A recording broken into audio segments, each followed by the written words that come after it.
You can start, Veli. Alrighty, thanks very much, Lorena. Good afternoon, everyone, and good morning and good evening. It's so absolutely wonderful to not know how to greet you because we're in so many time zones, as people were saying. I'm for those of you who don't know me, I'm Prof. Veli Mitova from the Philosophy Department at the University of Johannesburg, and I'm the South African team leader as well. And I'm super excited about welcoming you to Johannesburg, which you see on your screen at the moment, and to the University of Johannesburg, which you can see over here, and to the first ever All Teams Geography of Philosophy meeting.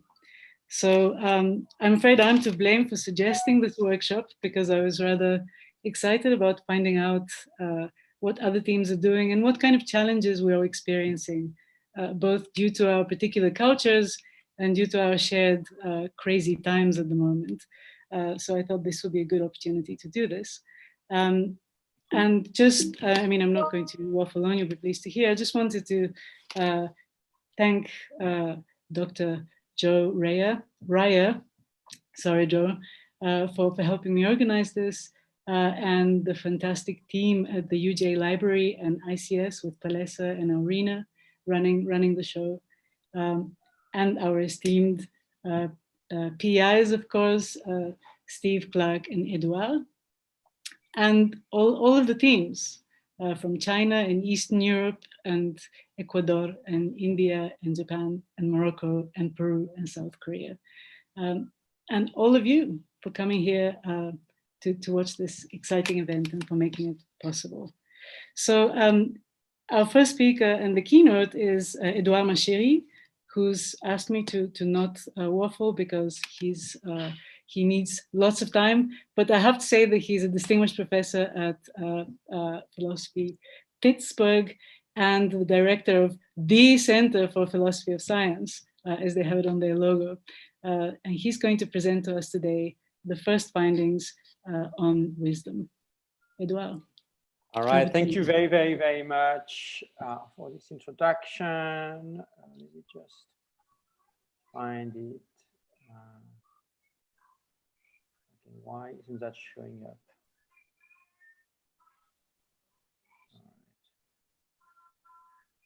All right. So do you see the whole screen now as you should? Do you see the slides? Just a one slide? Yep. Someone can Yes. Yes. All right, good. Thank you. So first, the first thing to do is to thank Veli and Joe for organizing this workshop, but not simply organizing, for having the extremely brilliant idea that it was something that could, but also should be done. And you know, we didn't need much convincing to agree, and also then actually to do the real work of making it happen. So we are actually extremely grateful. It's a brilliant idea, and I'm delighted that it's happening. And thanks to indeed all of you for joining us, joining Veli and Joe in this project. It's really wonderful. So what I want to do in the next 20 minutes is tell you a bit about some of the studies we've been running together, and I will be focusing on the two studies on wisdom. So as you know, we're looking at knowledge, understanding, and wisdom. Today, I'll say a few things about the two studies that we have on wisdom. If you remember their weird numbering, it's study 9 and study 11. And I will be focusing on mostly on study 11, which is about the relation between wisdom and decision making. If I have time, I'll tell you a little bit about study 9, which is about the dimensions of wisdom. So the study on wisdom and decision making is actually complete. We have all the data sets, and we are actually about to start thinking about completing the data analysis and working on possibly an article based on the data analysis. So I think it's a great time, in fact, to share the data with you and ask for possible suggestions, feedback, and thought. And of course, we're going to have more interaction around this data set in the coming weeks. So the question of that study is, how do wise people make decisions, right? If you're a wise individual, a wise man, or a wise woman, how do you make a decision? And you might think there are a few ways of making the decision. You might make a decision on your own, right? You might just consider your own thought to make the decision. Or rather, you might think that a wise decision is a decision that involves other people, right? You should actually ask other people advice before making a decision. So that's one dimension. Does a wise person make a decision on his or her own, or does she ask advice? Another dimension is, are you looking at your heart or at your brain? Are you following your gut feeling, or are you just thinking it through? So that's yet another dimension of decision making. And another one is that if you're asking advice, whom are you asking advice from? Are you following the wisdom of crowds, right? Just asking a lot of strangers and somehow aggregating their opinions in order to find what the right decision is? Or rather, are you just focusing on your friends and family? Right, so that gives you a few dimensions. And the question we were interested in this project is, how do people conceive of a wise decision making? Which of these dimensions do they think is constitutive of a wise decision making? Now, you probably remember participants were given 6 vignettes in small scale societies, or at some sites only 2 vignettes. And for each vignette that was describing a choice where a decision had to be made, they were given 4 possible ways of making the decision. And then we had 5 questions about each of these ways of making a decision. And in addition, they were given a few scale, one measuring how individualist or collectivist they were, one measuring the need for cognition, and one measuring how wise they were. Because the idea is that wise people may conceive of wise choice slightly differently from other people. Okay, so very quickly, because you all know these materials, that's one of the vignettes that was used at all sites. Carlos, a young man, asked Marcos, his neighbor, if he can help him prepare his field to be able to plant before the rainy season. Marcos had already started working in his field a few weeks ago and knows that if he helps his neighbor Carlos, he will not be able to finish all the remaining work on time, and his harvest will not be as abundant as expected. Carlos here has to make a choice whether or not to help Marcos to his detriment. And he's got 4 different ways of making the choice. He can consult his reasoning, he can think it through. It's an individualistic, reason-based way of making a decision. He can consult his feeling, his gut feeling. It's an individualistic, feeling-based way of making a decision. Or he can have a more collectivist approach to the question. He can ask his friends and family, or he can actually ask strangers and just aggregate their opinions. Right? So people had to make a decision. And for each of these questions, they were given the following question: which option is the wisest? How would you make the choice? How would other people in your culture make the choice? How good would you feel if you were to choose this way? And a 5th one, which is not here on the screen. In addition, they were given the WISE scale that Igor Grossman, one of our collaborators, which has been very instrumental in this project, has developed. And I will skip that. One of the hypotheses that was driving this work was that collectivist cultures would be more likely to favor collectivist wise decision making. So wisdom would be associated with taking the advice from other people, while individualistic culture would not. And that's based on some work by Igor, that suggested that might well be the case. Now, what I will do is I will directly skip to the results, and then I will try to summarize what the punchlines of the results are. So what you see here is for the countries that got the 6 vignettes, and it's aggregated across the 6 vignettes. All right. In red, it's individualistic, affect-based choice. Right, you consult your own gut feeling. In green, it's the individualistic, reason-based choice. In blue, it's a collectivist, friends option. And in purple, it's the collectivist, wisdom of crowds option. Right? And as you can see across these countries, is that there's by and large a common phenomenon that emerges. Right? People think that the wise decision consists in thinking it through on their own, right? It's definitively the modal answer in all the countries we're looking at. Morocco here is a little bit different, and that's actually worth flagging out and maybe for discussion. But even in Morocco, the modal answer is actually the one that involves an individualistic choice. So very little variation. Interestingly, when you ask people what decisions they would make, you find a very similar answer. People, by and large, believe that they would make what they take to be the wise decision. People view themselves as wise deciders, wise decision makers.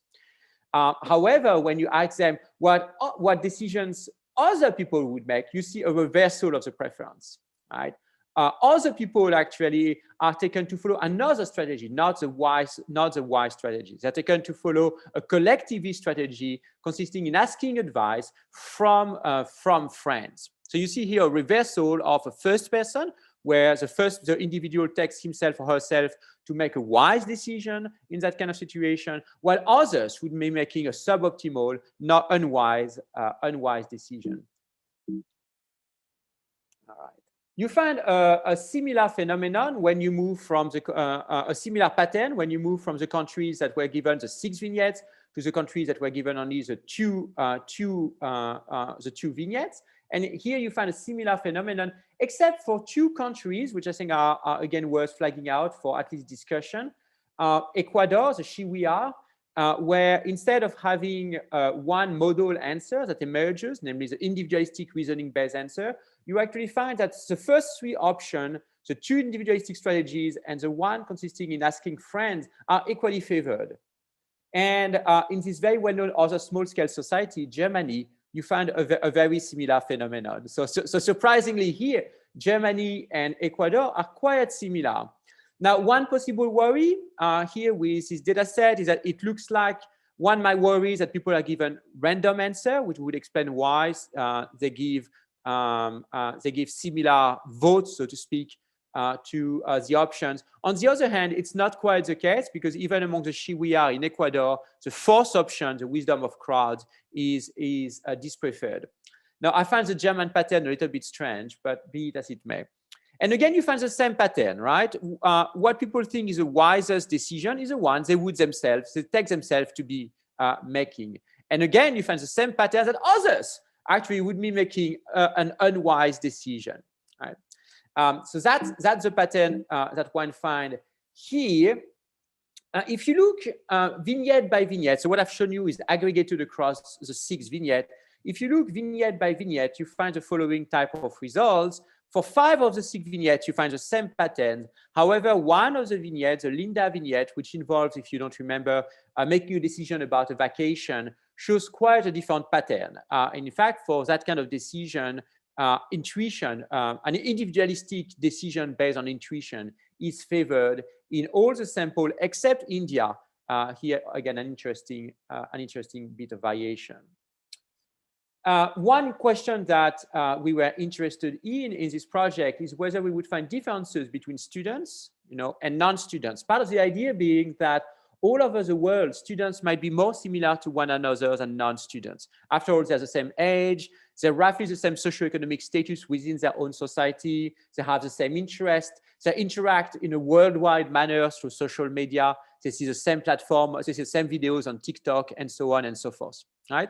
So the idea maybe was that somehow there would be more uniformity across countries if you look at students, and less so if you look at non-students. That's not what we found in that study. As you can see, 0 here are the students and 1 are the non-students, and you find very similar patterns for both demographics.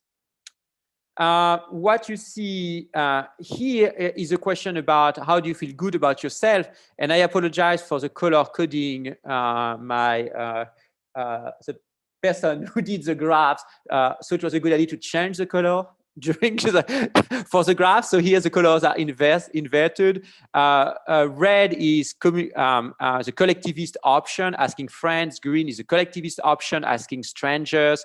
Blue is an individualistic option, asking feeling, making a decision based on feeling. And purple is an individualistic option, making a decision based on reasoning.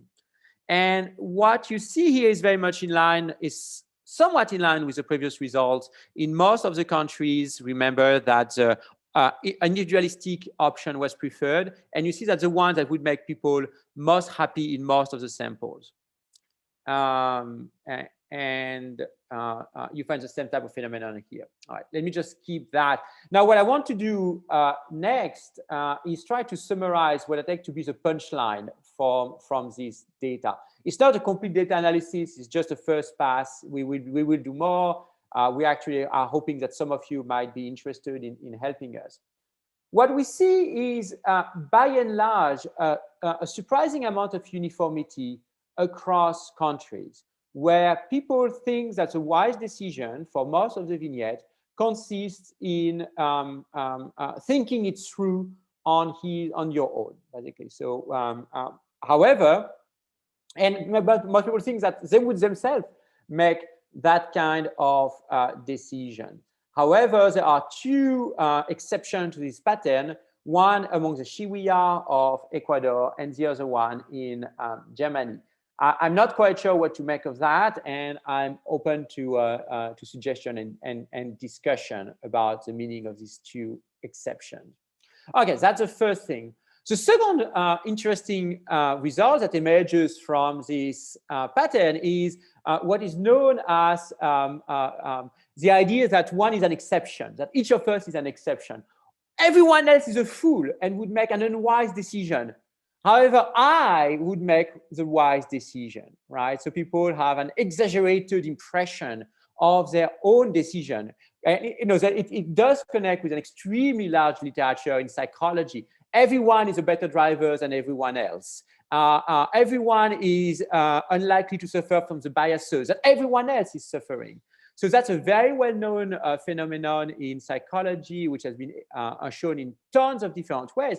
And I think what our study shows that you find the same bias at work in the case of wisdom, where everyone thinks of himself as or herself as being able to make a wise decision, namely do it by thinking, and while everyone else would actually be sort of, would ask the advice of other people, would be uncertain, right?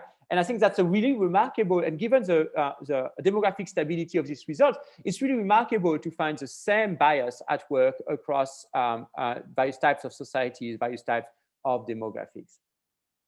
And the last thing we're learning from that study is about how people conceive of wisdom. And at most sites, but again, there are these two exceptions which are worth thinking about.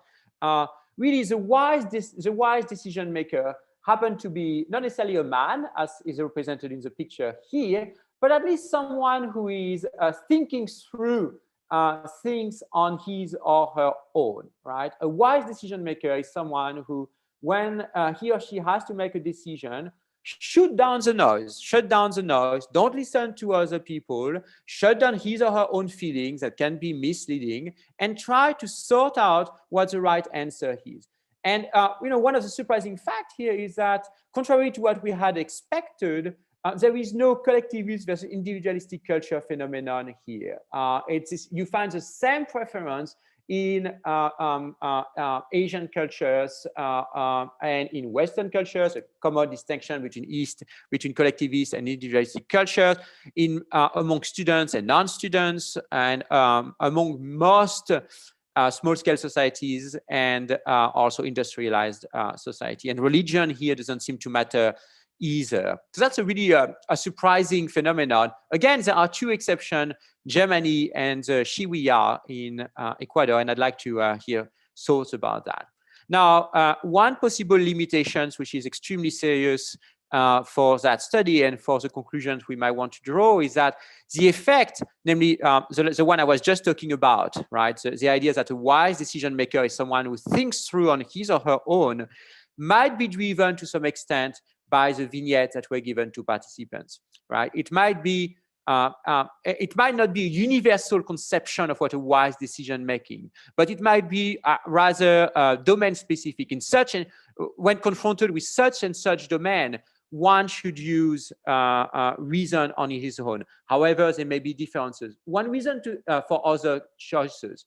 One reason to think that might well be the case is the Linda case, which involved choosing where to go on vacation, where you see a reversal, where people prefer feeling across countries rather than reason. And again, it's not unreasonable, right? If you decide, where am I going to go, the beach or the mountains this year? Well, let's consult my feeling. I'm not going to think it through a whole lot. So maybe somehow what a wise decision looks like depends across domain, and that's sort of a limitation of our study. If you make decisions about investing, about where to go on vacation, and I don't know whether you guys know what the third image on the bottom is. It's one of my favorite image of the whole human history. It's Darwin in his notebook deciding whether or not to marry his wife. On the left, you have marry. On the right, you have not marry. And Darwin literally went through the pros and cons about whether or not he was going to marry his wife. And end up at the end, yeah, I'm going to marry my wife. So some people do see that even for marriage, reasoning is actually the way to go. Anyways, that's it for this first pass. And I think I'm already about at 20 minutes, Veli. Is that right? Okay, so I should stop now. I think I hogged about three of your minutes, so go ahead. Okay, so I'll just tell you in a nutshell the gist of the other studies. The question is what makes someone wise? What are the dimensions that make people wise people? Along what dimensions do we judge that individuals are wise? And so what we did is that we asked people to compare 10 individuals across a set of dimensions, as you might remember. I'll skip that. And then what we did is try to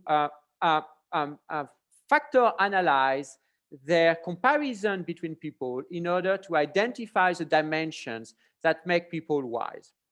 All right, so what I'm showing you here, it's a very preliminary analysis. I'm not totally sure it's the right way to analyze the data.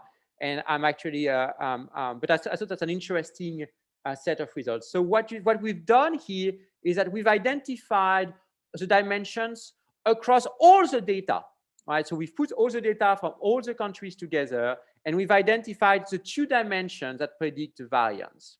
Right? And then for each country, we've projected the 10 characters onto this two-dimensional space. So I hope it makes sense for most of you. And what you see here are the samples we have available, or we had available when we ran this analysis: China, Ecuador, Korea, Morocco, Slovakia, the UCLA, and Waterloo, the students at Waterloo.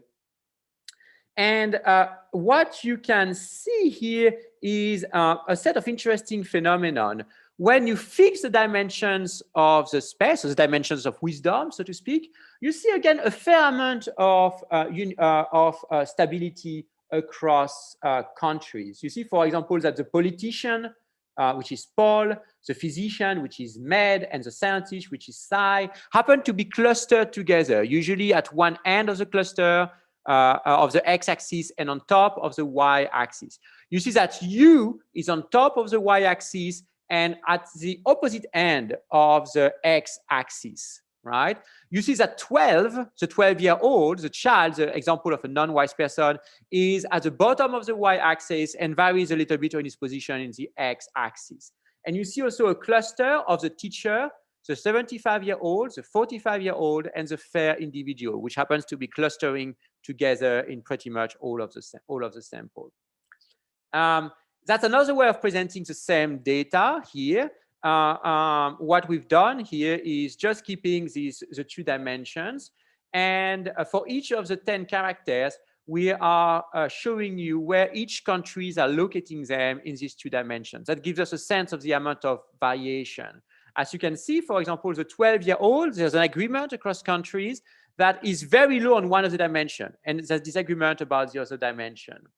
The 45 and 75-year-old, there's quite a bit of clustering, but the 75-year-old is higher with respect to one of the dimension compared to the 45-year-old.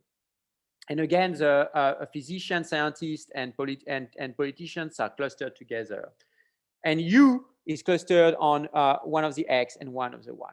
All right. So that's that's where we are for that study. We're not quite sure. We're not quite sure whether it's the right analysis. We're not quite sure what to make of it. Our goal, and I just mentioned that quickly, was to do what those people did here, Gray, and Wagner. We did a very similar study for the ascription of mental states. And they were able to identify two very simple dimensions that make sense of people's ratings. Now, what I'd like you to do, I want to use your many brands, your extended brands. I want you to tell me what these dimensions are.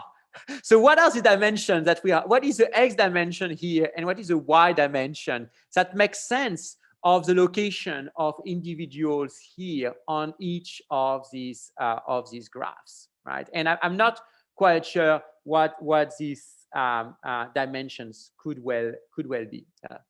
Here, I just want, in a sense, to invite you to enlighten me and give me feedback on this project. Again, thanks to all of you. Thanks also to the Templeton Foundation for, actually, it's not the right acknowledgements, but thanks for the Templeton Foundation for supporting this project. And thank you for your attention. All right. Brilliant. Thank you so much, Edouard. We have about 7 minutes for questions. Can I ask people to ask questions directly and as briefly as possible so that we can get a few. Edouard, do you prefer me to take a few questions and then you answer them, or one by one? No, it's okay. I mean, people can go, and if someone suggests, I just don't see everyone. So on my screen. That's okay. If you can just. If people can use either the hand facility, or if you're a co-host, you can't use the hand facility. So if you just type an H and pop it in the chat box. Okay, Patricia had a question, and go for it, Patricia.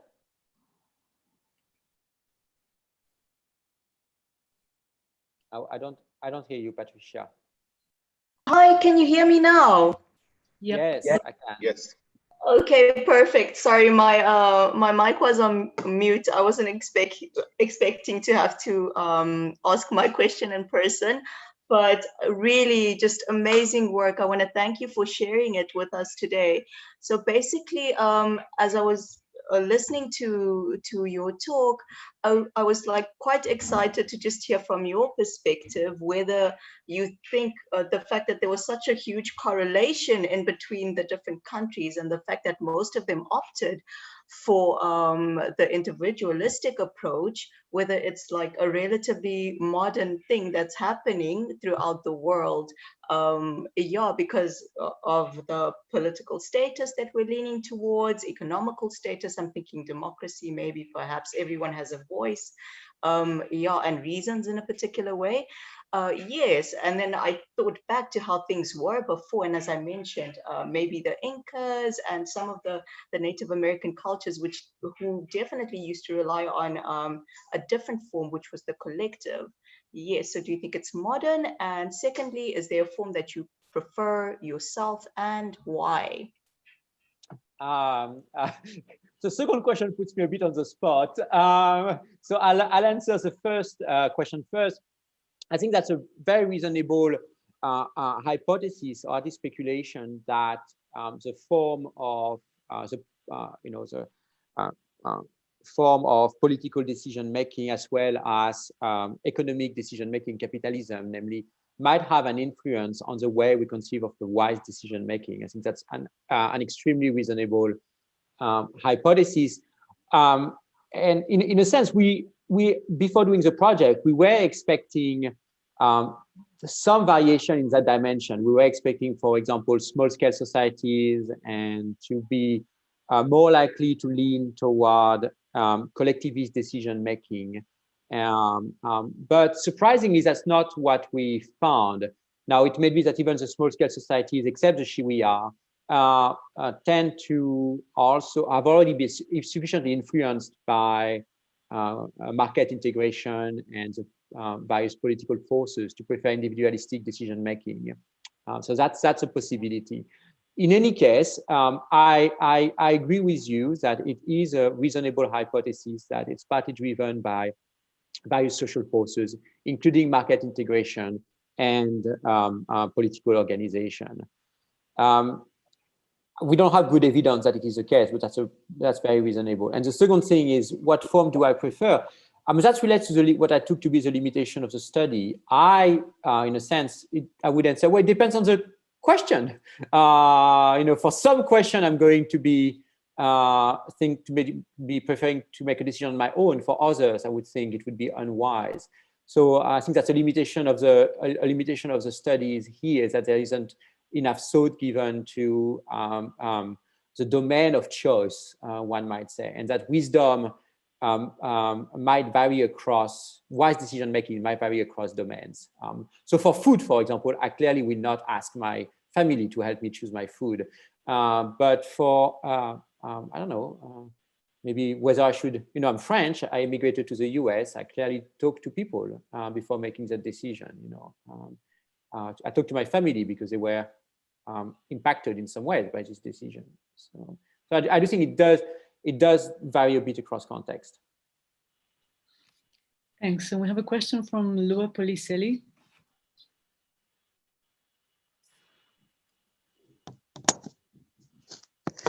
Oh, oops, sorry. Can you hear me? Yep. Okay, thank you very much for the excellent talk. I'm very interested in this project. I'm Luana, speaking from Austria. I'm postdoc from Konrad Lorenz Institute, and I have a couple of questions. One is regarding your sample, like what were your target groups, if they were academics or non-academics, and which categories did you create for this? A second one, I would like to know a little bit more, what does it mean to possess an individualistic approach, in the sense of which values are imbued in the semantics of what it means to have this individualistic approach from each different place. Thank you very much. Good. So concerning the samples, there's a bit of variation across sites. At some sites, at most sites, we've been able to collect data from both undergraduates and non-undergraduates. So there's a variation in that respect. So people who are not students and people who are students. So part of our goal was to be able to avoid limiting our samples to students. At some sites, we have there's variation in terms of their level of education. So we don't have a systematic sampling strategy, except for, to the extent that it is possible, collect data from students and from non-students in order to be able to compare these two groups. And because there's a bit of variation across sites, I don't have on top of my head all the details involved in this, in the composition of each sample. If you send me an email, I can look at it and try to get back to you. With respect to what an individualistic decision-making amounts to, I think in my case, that was more just label, just a name that I use to describe a decision that involves making it on your own rather than asking advice from other people. I was not committing myself to anything more than that. As you probably know, there is a large literature in cultural psychology on the distinction between collectivist and individualistic culture that was renewed back in the 1990s by the work of Dick Nisbet, for example. There's a lot of work on that distinction and on whether it's applicable, whether it's robust, and so on and so on and so forth. I don't really have the time to go into that, but I highly recommend Nisbet's 2001 book, which is a very nice introduction to that line of thought. Great, thanks very much, Edouard. Unfortunately, we've come to the end of the session. Fortunately, we can go for coffee. All right. With the link that I sent to most people. Thanks to Steve for revealing this amazing tool to me. So hopefully you can work out how to navigate the terrain there. But the idea is you move your avatar towards the person that you want to talk to, and then the various clusters of groups. So enjoy, and we'll come back at 5 to whatever hour it is in your country. Veli. See you. Veli, is there a password on the? No, there isn't. There isn't. Okay. No. All right, guys. I'll be there in a minute in case you have more questions, and we can talk about some of the details. And Thanks again, Veli, and thanks for listening. Thank See you. you in 10 minutes. Bye. See you. Veli, do we log out of this or do we? You can just stay logged in, Okay. however you feel. You can chat here as well. Go next door, whatever you Great. feel. Cool.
Hi, Prof. Veli. Hi, Palisa. Are we okay? Yeah, we're okay. I think everyone's gone on a break, so we've just moved the venues for the break. Okay. But I think that everyone else is okay. So here's Joe's presentation and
question, but I guess I can ask it here.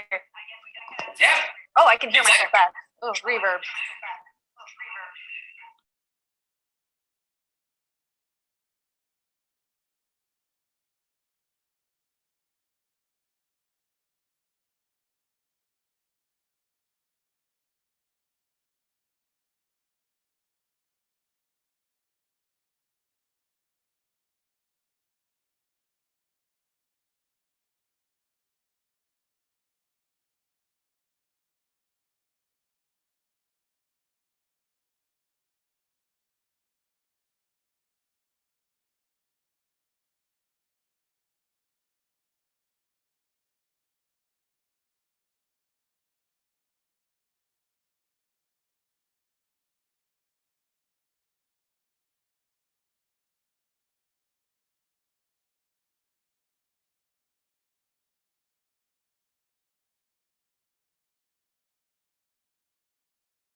All right, so I think if we are ready to go, Joe, are you ready?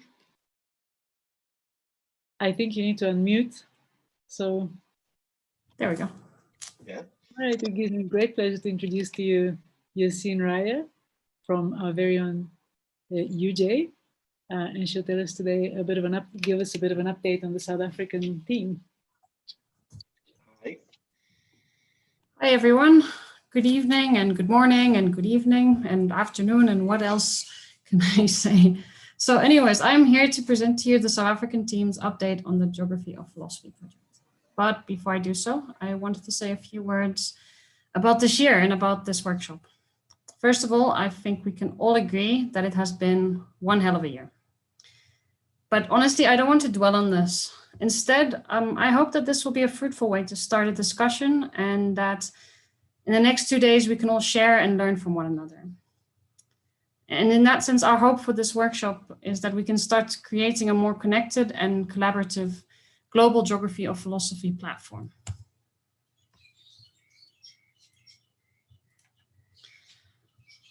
But now back to business. So today I would like to give you all an overview of how our fieldwork in South Africa has been going, and in particular, share with you some of the things that we learned as well as the way forward.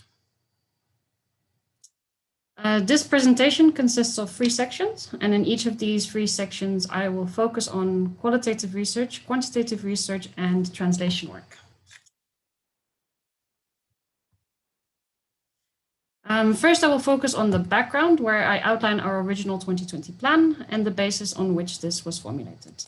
In part 2, I will focus on the lessons learned in 2020.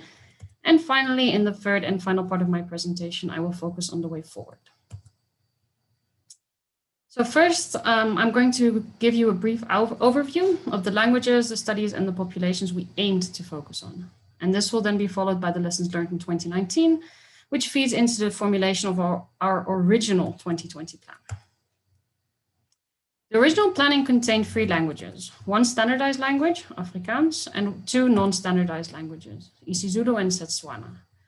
And we'd planned to do all the studies except for study 8, because unfortunately we couldn't get ethical clearance for this study. And then the aim was to do all the studies amongst both students and non-students.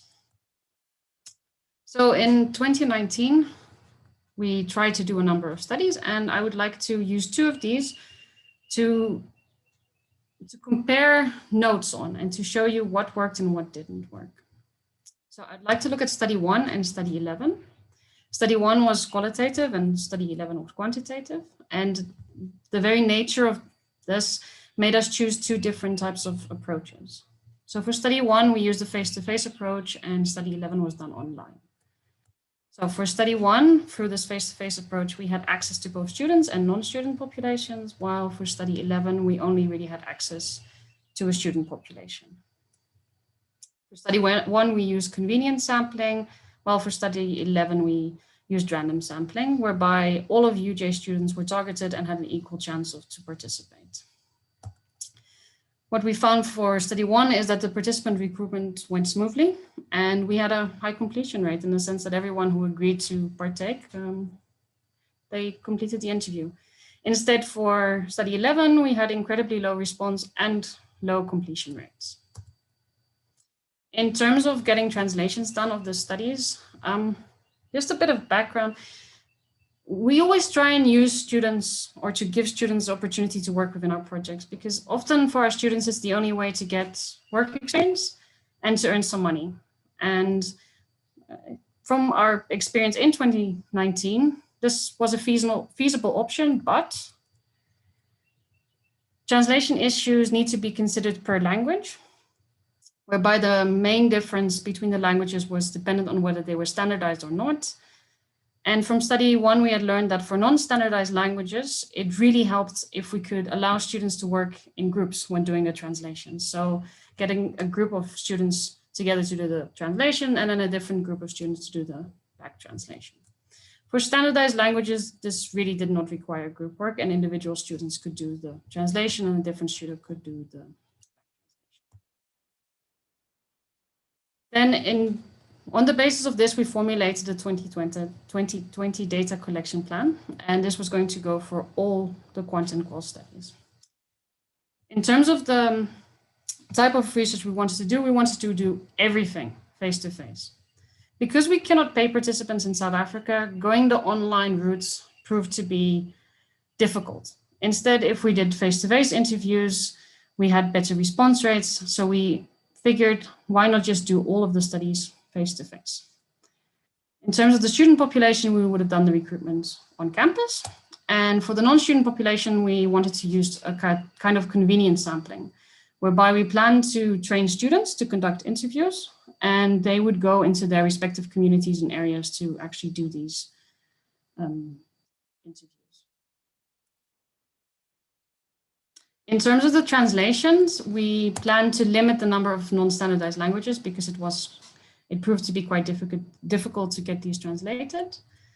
And we were going to differentiate the strategy between the two remaining languages, whereby Afrikaans was going to be done by individual students with extra quality checks here and there by different students. And instead the EC we were planning to get done in groups of students. But then things didn't quite go to plan. So the original lockdown in South Africa, basically everything got shut down, universities switched to remote learning, and largely they're still on remote learning. And the consequence of this is that face-to-face research is not allowed. And it's currently also not clear when this will change, but it also begs the question, even if we would be allowed, would this be ethical or not? And the bottom line is that basically we now needed to implement and work with precisely the things that we concluded did not work in 2019. So I think it's fair to say that COVID threw us a bit of a curveball. So in the next section, I will try and describe some of the strategies we used to overcome these challenges, as well as what lessons we learned. So doing research online, the main point is that you have to find participants. So in this section, I will describe a number of the strategies we explored, as well as the up and down side of these different strategies. So the different things we did. I'm going to use study 9A in Afrikaans with a non-student population as an example, or as a sort of case study for the different strategies that were explored. We explored using social networks, including sending Qualtrics links of the study to friends, acquaintances, colleagues, but also sharing it on groups that we're part of and sharing it on social media, for example, Facebook. Another strategy we then came up with was to create a sort of a brand name for our Afrikaans studies, which was Filosofie in Afrikaans, or Philosophy in Afrikaans. And we created a number of social media accounts with this name, and these accounts were also used to share links to the studies. We also created a website where the project is described. Links are made to the official Geography of Philosophy website and social media accounts. And it has a page where we were asking people to participate in our research project. And we also tried going through the mainstream media. So what we largely learned is that all of these strategies, they create a form of traffic, or at least that's the aim. So the question becomes, how much traffic does each strategy result in? Or in other words, how many potential participants does our strategy generate? But also, how useful is this traffic?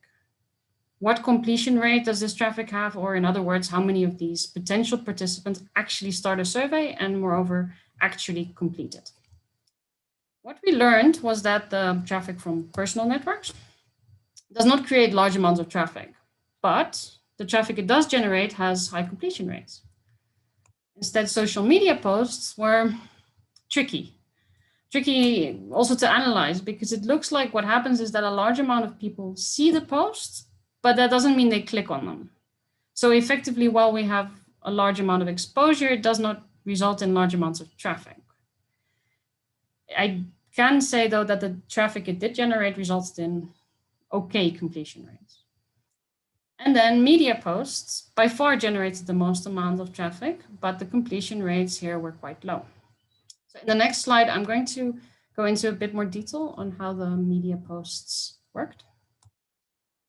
So the media impact of one article, it's increased the traffic. So we suddenly had 464 visitors and 638 views in 2 or 3 days. It also generated 316 clicks to Qualtrics studies, of which specifically 249 clicks were to study 9A. So 53% of the people who actually reached our site through this media article opened study 9A. I should probably note that study 9A is also the first study you're going to find on the website. So therefore it would have a higher amount of clicks than the other studies. Of the 249 people who clicked on study 9A, a total of 155 actually started the survey. And that's 62% of everyone who actually opened the survey. And of those who started the survey, 42 completed it, while 113 did not, which is a completion rate of only 27%. What is interesting though, is that this article actually produced something else. People left us messages and their contact details. They wanted to get involved and help with other studies, which is a completely different type of traffic. We set out to find survey respondents, but instead found a group of highly committed Afrikaans speakers who are interested in our project. We found participants, in actual fact, for qualitative research. So, in terms of translations, the differentiation made earlier remains, and indeed, where the plan was not disrupted, we found little problems. But where the plan was disrupted, so was the result. So Afrikaans was not disrupted, and we could get translations done without any issues.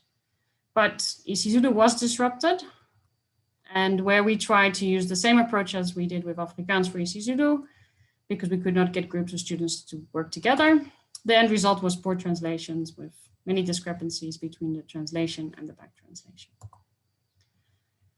So in this last section of my presentation, I would like to present what we think is the way forward. In terms of qualitative studies, our lessons from this year are that we should be able to successfully recruit people for qualitative studies through media posts and articles about specific studies, but also through the already existing contacts we have on websites and social media. Additionally, we can tap into the social networks of our interviewers themselves. And finally, while I haven't touched on this until this point, I'd like to make a point of it or a note, because I think maybe for other teams, it could be an interesting option to explore. So some of the feedback we received from people was that they don't have internet data to access our surveys and to complete them. And so we started looking into how we could make these for free, to zero rate them, which we now know how to do. But we can also zero rate Zoom meetings. So effectively, we can guarantee that participation is free. And especially there where we can't compensate people for participating, at least we should ensure that they can participate for free. In terms of quantitative studies, so we've discovered that in order to do our research online, we need to create traffic and useful traffic. The level of traffic that we need, though, will be hard for us to generate on our own. And as such, we think that the most optimal will be to outsource online participant recruitment. For this outsourcing, we will only pay for completed surveys. And we think budget-wise, we should be able to manage this because we cannot pay for participants. We can use that money to instead look for participants. And finally, this method should actually allow us to do both student and non-student populations. In terms of translations, because isiZulu is a non-standardized language and we cannot get students to do group translations, we have joined forces with the Department of Linguistics. And yeah, this strategy is proving effective and we're now able to get good and timely translations. And we have thus decided that we can do a third language. In other words, so we have come to full circle. In terms of the future outlook, for Wave 1 studies, we think that the quantitative study should be completed by the end of January 2021. For qualitative studies, we can run them as soon as they're available online. And like I mentioned, we are adding a third language. In terms of Wave 2 studies, we're ready, and assuming that they are online, we hope to start as early as February 2021, right after finishing Wave 1 studies. Thank you. Thank you very much, Jo. We have 10 minutes for questions. If you can just put up your hand or type an H in the chat box if you're a co-host. Can I stop sharing this, sorry? Because then I can see the screen rather. Sure, yeah. All right, Louis. Yeah, thank you very much. This is very interesting. I'm gonna ask a very selfish question. I'm sorry. You're mentioning that isiZulu is a non-standardized language, which I realize will have some effect if I'm looking at corpora. I was wondering how non-standardized it was, and what exactly you mean by that. So there's a bit of what I understand from linguistics, because I'm not a linguist, but what I've understood from the linguistics department is that there's a bit of a variation in this non-standardized and standardized story. So isiZulu is semi-standardized, while Setswana is basically very unstandardized. This is as far as I've understood it. And the consequence of it is that it's hard to do translations, and it's hard to make sure that the translations are always the same.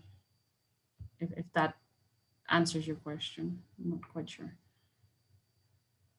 Yeah, I think it does. Yeah, thank you.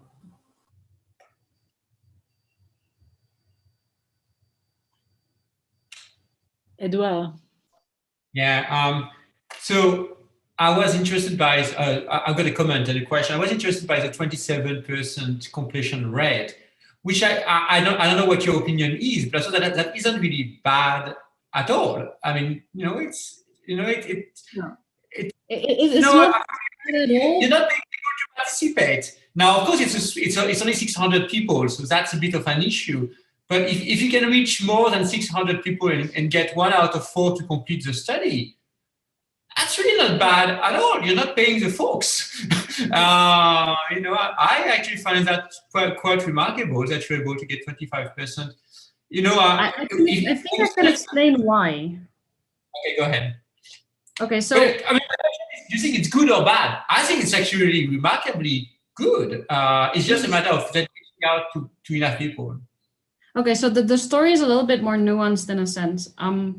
If you go and look at the completion rates for people who end up on our website or on the Qualtrics link via, for example, social media posts, then the completion rate actually drops quite significantly. And this is probably because people are not sure why they ended up there in the first place, right? If you instead look at, and through that method, we would need to generate at least 6,000 people to actually click on it to get the 180 for study 9A. In terms of the completion rate for the actual media posts, these people have specifically come there because they read a newspaper article or a online post article through formal media, which said to them, hey, there's the university is running these studies. They are looking for participants. Do you want to participate? And these people then went to the website, a specific number of them clicked on the link, and then the completion rate's only based on the ones who actually started the study and completed the study. And in that route, you would need to post or get 4 articles at a minimum, probably 5, before you actually reach enough people to complete 1 study. And it's a challenge to get formal media or to get mainstream media to publish articles. And you're going to saturate it quite quickly if you've got 9 studies and you need per study 5 articles. Yeah. So what we're going to it depends. Yeah. So I don't want to monopolize, but Clark and Kelly and I are in the process. We don't know whether it's going to work, of developing a portal which we're going to advertise by using keywords on Google, and then we can see whether we can drive traffic to the portal and then to the studies. is that we're going to try to, I think, the coming weeks in English, and if it works in English, then we'll generalize it to other languages. So that might be also another way of getting some participants to your website. Just get the right keywords on Google, like lying, how wise are you, or whatever, and then you get people to the studies. If you throw a full campaign of people who know how to direct traffic and are experts at this, that you might win, but I am not. So in that sense, like that's it's a limitation. And I think for me to be able to generate enough traffic would take quite a number of months to really get a wide following and to yeah. I mean. So stay tuned. Hopefully, our project of using Google advertisement might work, and we'll let you know if it's a complete failure. We'll let you know too. But if it works, will you be doing payment for participants or non-payment? No, we don't pay participants. We pay Google to advertise. So to participants, we give them some feedback about how wise they are, whether they're good at detecting lying, and so we give them some substantial content. We'll see whether that works. Well, that sounds like a nice idea. Yeah. Do you have some other questions or comments from the team leaders or anyone else? I can't see everyone at once, so if you're raising your hand into your video, I'm not.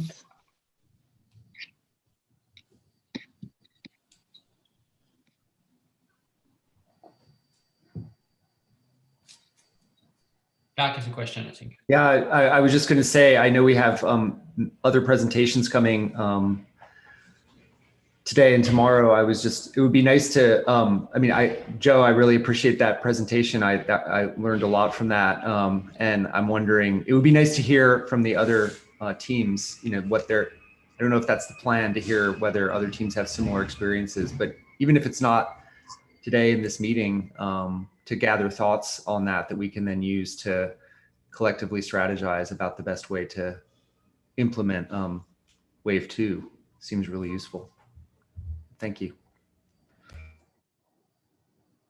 That for sure is my hope, that we can all sort of come together and see what works and give each other some advice and some strategies.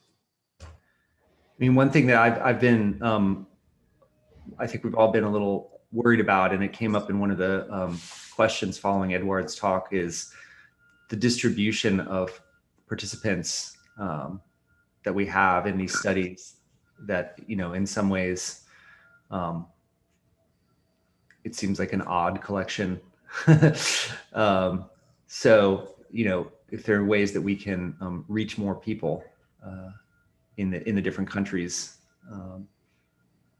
that would be good. So it's possible. I mean, I take it from your presentation, Joe, that, there's more obstacles than opportunities in some way, but I also think that, it's worth thinking about whether the fact that that we go online, could in principle allow us to reach more people, but we just have to think carefully about how to do that. But I also think a limitation is also that I'm not an internet expert, but there might be internet experts among us who far better know how to get onto social media or how to find these followings. And perhaps in that way, if we work together, we might be able to share these strategies and see how to get a larger group of participants. I think Rukmini had a question. So, thank you. Hi, Rukmini, I think you need to unmute.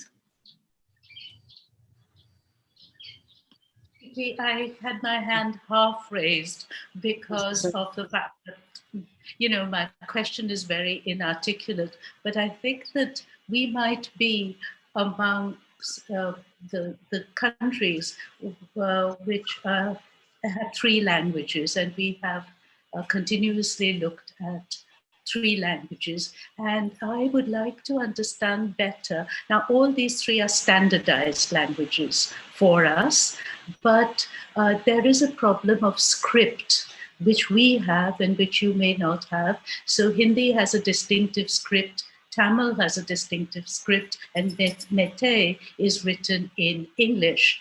So many of our participants have been asking, because they are online, whether they can use the English script and transliteration and avoid the other two scripts. And we've been confused about this because I don't know the case. I don't know what it is like in South Africa, but we have a problem of script, and we would like to know whether we can use just an English sort of approximation of what the scripts would say, because this is proving a major problem for us.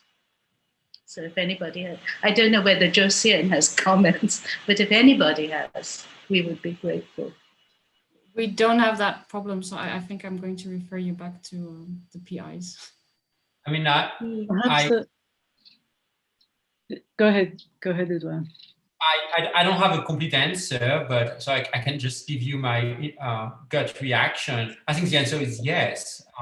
It strikes me, if it's simpler for the participants to use the alphabetic script to write their answers, I don't have much concerns with that. I might be missing some aspect of the problem, but prima facie, I think that's the right thing to do, is to allow them to do that if that's actually what they want to do. So I have a follow-up question, which is that we selected our 3 languages from 3 different language groups on the assumption that the cultural variation would match the linguistic variation to some extent. You've, of course, found in your wisdom studies that may not be the case. But if there is no match between, the problem here is that we have chosen 3 different language groups. And what I wanted to know from the South African case is whether their languages are related or on a continuum, or whether they actually are in these very, very different language groups, because the comparison points would be different. Okay, so that's a bit easier for me to answer. So like Afrikaans has absolutely nothing to do with isiZulu. They're completely different groups. So Afrikaans actually is more towards the Germanic because it stems from Dutch.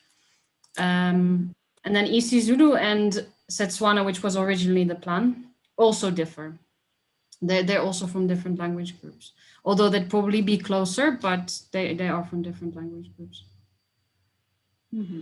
So you would expect to find cultural variation, and that's why you chose 3 different language groups, or why did you? I'm not sure if you should expect it between isiZulu and Setswana. I really don't know enough to make that statement. But if you would be expecting to find differences on the basis of collectivism and individualism, then I would suspect that perhaps you would find between Afrikaans and the other 2. Again, as we've seen, you don't know. Yeah. Earlier presentation that didn't hold up, but yeah, if we were working under that assumption, that would have been the reasoning. As for why we chose specifically isiZulu and Setswana, so isiZulu is very wide spoken, and it's partly standardized, so it's making it slightly easier. It's also one of the university's official languages.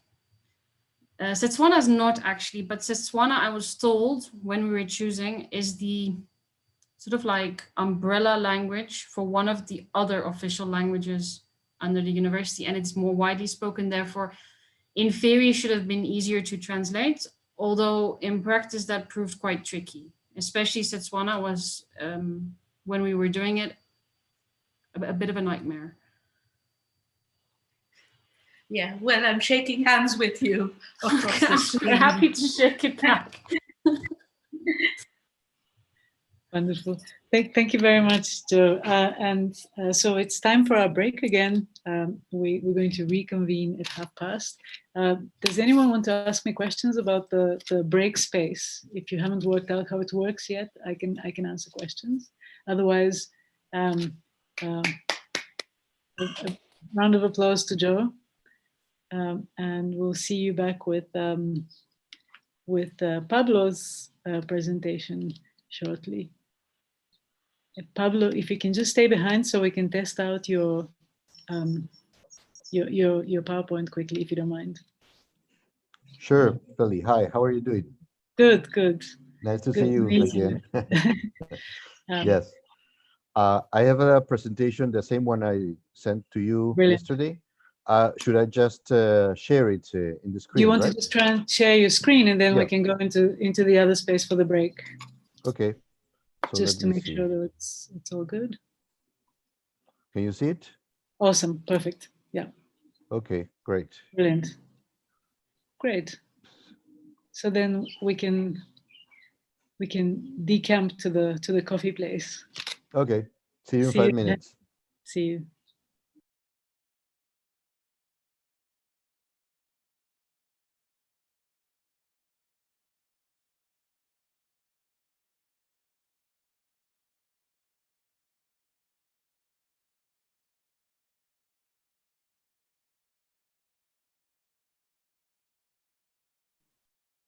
Hi, Martin. I see you there. Do you want to just unmute yourself? When did you send me the presentation? Pardon? When did you send me the presentation? I finished some photos to put it there, and it was something like 10 minutes ago or so. Okay, right. Okay, no, I can see it. Sorry, I'm not on email. I've switched off my email for this. Yeah, okay, yes, okay. Sorry for that, because it is a relatively large one because of pictures. So that's. But my colleagues send me some of them of pictures of very high quality, which is their fault. Brilliant. No, I just wanted it in, just as a backup in case things don't work out on your side. Yes. I hope I will be able to share my screen instead. Do you want to give it a quick try now, just so we're comfortable? Okay, yes, that would. It's share. Okay. Yeah. Do you see something? Yep. I see that you need to update, like me, your Zoom. Yes. And now, do you see the presentation? Yeah, perfect. Yes, I think that would work. Brilliant. Yes, from beginning, and that should be perfect. The presentation. Do you see? Okay. That's so you're all over the place, I see. So then I wonder whether you don't have the same, don't you have the script issue that oh, yes. Discussed, yeah. Oh yes, I can fix it. We do see some letters. No. I was just saying. Or you don't see them. No, everything is perfect. No, I understood. Yeah, we do have script issues. Depending. Yeah. Hi, Liliana. Nice to meet you. Hi, nice to meet you. No, I was just referring back to the conversation just now about script issues. So maybe it would be nice in the final discussion if you guys have anything to say about that, to discuss that. And also, it's evident even here on Martin's page. So the difference between Serbian and Slovak in the last names of mine and Dr. Jaratijevic and ch. Yeah, are different sounds. So it's a ch rather than a ch. And long, yes, I know, but this is the special letter for Serbia. This ch is not, this is Slovak ch and not Serbian one. Yes, but yes, and there are some lengthy vowels like a and so. But I can transcribe it and avoid that. That's something like that maybe. No, I think she was just asking if we had trouble with the translations of the documents themselves. Oh yes. The studies. Yes, and now you could see that without these diacritical letters and without all these inscriptions and. Yeah. We become very uniform. Yes. Now it is uniform, but some people could probably. For some people, their computers would probably replace it by some small pictures or something like that. So that will be probably worse, like that. Okay. So for the time being, I will just leave it here. Or great. Yeah, that's great. Oh, yes. I can leave it here. So and I will start after just after the break. So I don't Thank you want very to. much. Brilliant. No, but actually, we will need to get Pablo's PowerPoint instead. So if you can just share your screen, would be great. Switch it. Thank you. Off, because the Pablo will be first, and yeah, how that I will be able to find it. Hide. I think it should be on top of your screen. I try. Ah, yes. Stop share. Okay. Yes. Thank you so much. Yes. Great. I thank you very much for your help and assistance. Great.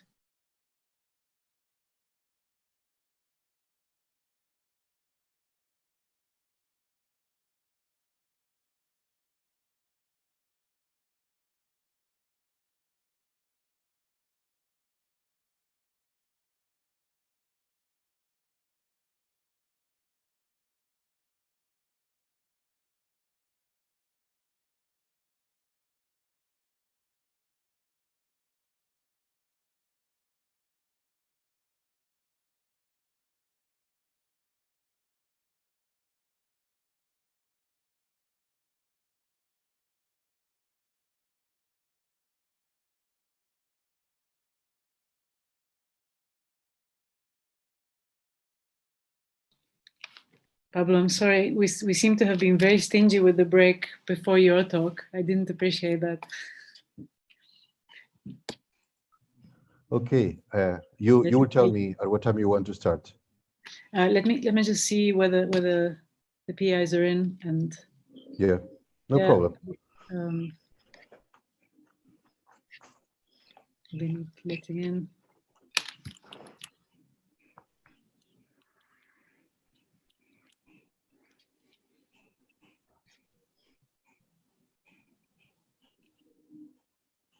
Otherwise, I can go and collect them from next door.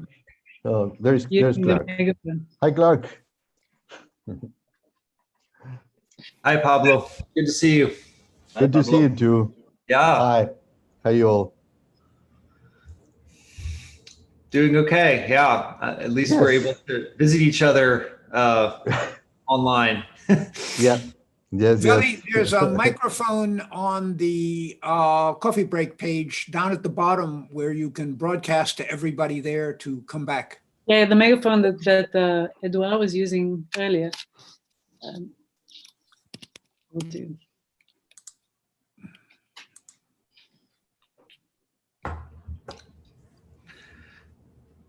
And Pablo, we need to be in touch about the book. I'm gonna get back to you on that soon. Just been juggling so many things here.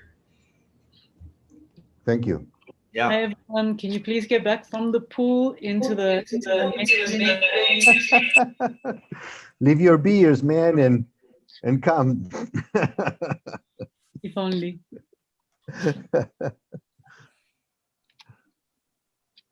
Hi Victoria, good to see you again. Hi Victoria, how are you doing? Nice to see you all. Nice to see you. Thanks for holding the ship together. Rocky waters. It has been very rocky waters. Cool. So Pablo, would you like to start? Are you ready? Sure. So I'm going to share the presentation. Well, thank you very much, you all, for your presence today. We are Emmanuel Fabiano, he's the postdoc. I am Pablo Quintanilla. I am the team leader of the Peruvian team. Emmanuel is not going to be here, unfortunately, today because he's precisely in the rainforest doing field work. So I'm going to take care of the presentation. Just a few info about us. We work at Pontificia Universidad Católica del Perú, a private university, and we are the interdisciplinary research group Mind and Language. There is our webpage in case you want to know a bit about us. We are people in anthropology, psychology, linguistics, and philosophy working in the intersections in these disciplines. This is our university. And we've been working in with four languages. Shipibo, which is a Pano language that is spoken in the Ucayali River, close to the Ucayali River in Pucallpa, that's the southern Amazon rainforest. Urarina, which is in the north of Peru, in the Chambira Valley, Loreto, close to Brazil and Colombia. It's also the Amazon rainforest. So you see, we are in the southern Amazon rainforest, in the northern Amazon rainforest. Quechua, which is language spoken in the highlands, in the Huaylas, Apurimac, Central Highlands, and Spanish. As you will see very soon, we have done a lot of progress in Spanish and in Shipibo. Fairly good progress in Urarina, very little progress in Quechua, for reasons I will explain now. Okay, this is South America, this is Peru. Here is the area where Shipibo is spoken. This is the area where Urarina is spoken. This is the area where Quechua is spoken, and we are here in Lima, the capital city of the country. So this is another map with the same info. And this is Lima, okay? Before talking about what we have already done, we are already thinking about the second wave of online studies. The online studies have worked really good in Spanish language, of course, not in the other three languages. The reason is that for Spanish, we have worked with students of our own university who have access to internet, of course. We have a database of 2,800 participants that have given their consent to participate in future studies. The participation in the online test has been excellent. But in the other three languages, this has been absolutely impossible. I mean, it has not been possible to work online because the three groups of people are indigenous communities that have no internet in their areas, and so there's no way to work with them with internet. So we have done only field work, and in some cases with good progress, as you will see. No, so for the second wave, we are going to do the same thing: Spanish, online studies, the other three languages, face-to-face studies. So this is Spanish. We started in 2019 with study 1. We have already finished studies 11, 3, 7.1, 7.2, 7.3, 9A, 9B. For this year, we're going to finish study 4, which is already in its way. And so we will be ready to the second wave. This is the image for students in Lima. Then let's go to Quechua. Quechua is the language in which we've done the most minimal progress, I have to say. This is the highlands of Peru. What's the explanation for this? You can find people speaking Quechua almost everywhere in Peru, but most of them are bilinguals.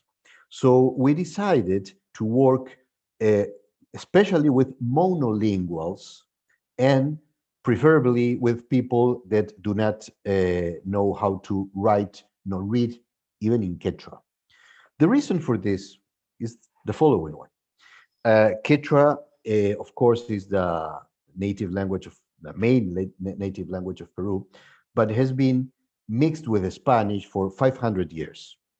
The Spanish arrived to Peru 500 years ago, and Quechua has been mixing with Spanish for 500 years. So it would have been extremely difficult to separate epistemic intuitions that come from their Quechua or that come from their Spanish background.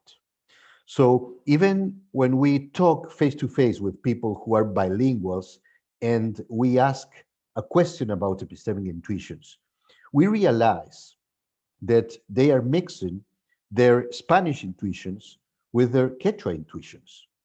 That would, of course, make impossible the project. That would distort all the results.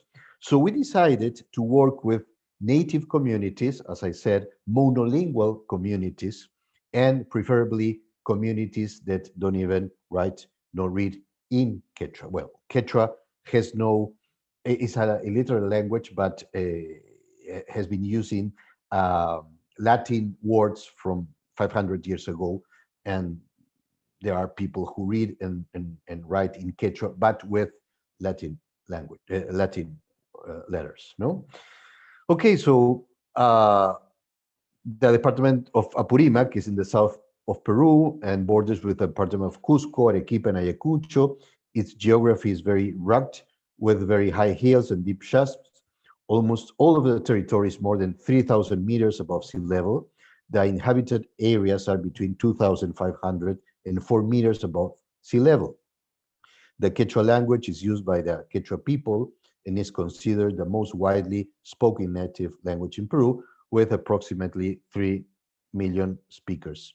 In Apurímac, the area we chose, 70% of the population speak Quechua as their mother language, but most of them are bilinguals.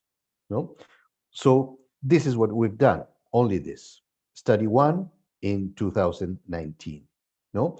We expect to do, to run more tests as soon as we can start with field work after the COVID pandemic. This is people in the area, in the Apurímac area. But this is Urarina. In Urarina, we have not done enough progress either. Our best progress has been in Shipibo, so I have left it for the end. This is the Loreto area. This is the Urarina area. The Urarina people live in the Chambira, Urituyacu, and Corrientes River basins. There is no precise data, but it is estimated that the total Urarina population amounts to 6,000 or 8,000 people. The Urarina language is the only language in the Shimaco language family and is therefore considered to be an isolated language. So with the 4 languages we have been working, Urarina is an isolated language. Quechua obviously is not isolated language. It has a lot of variations.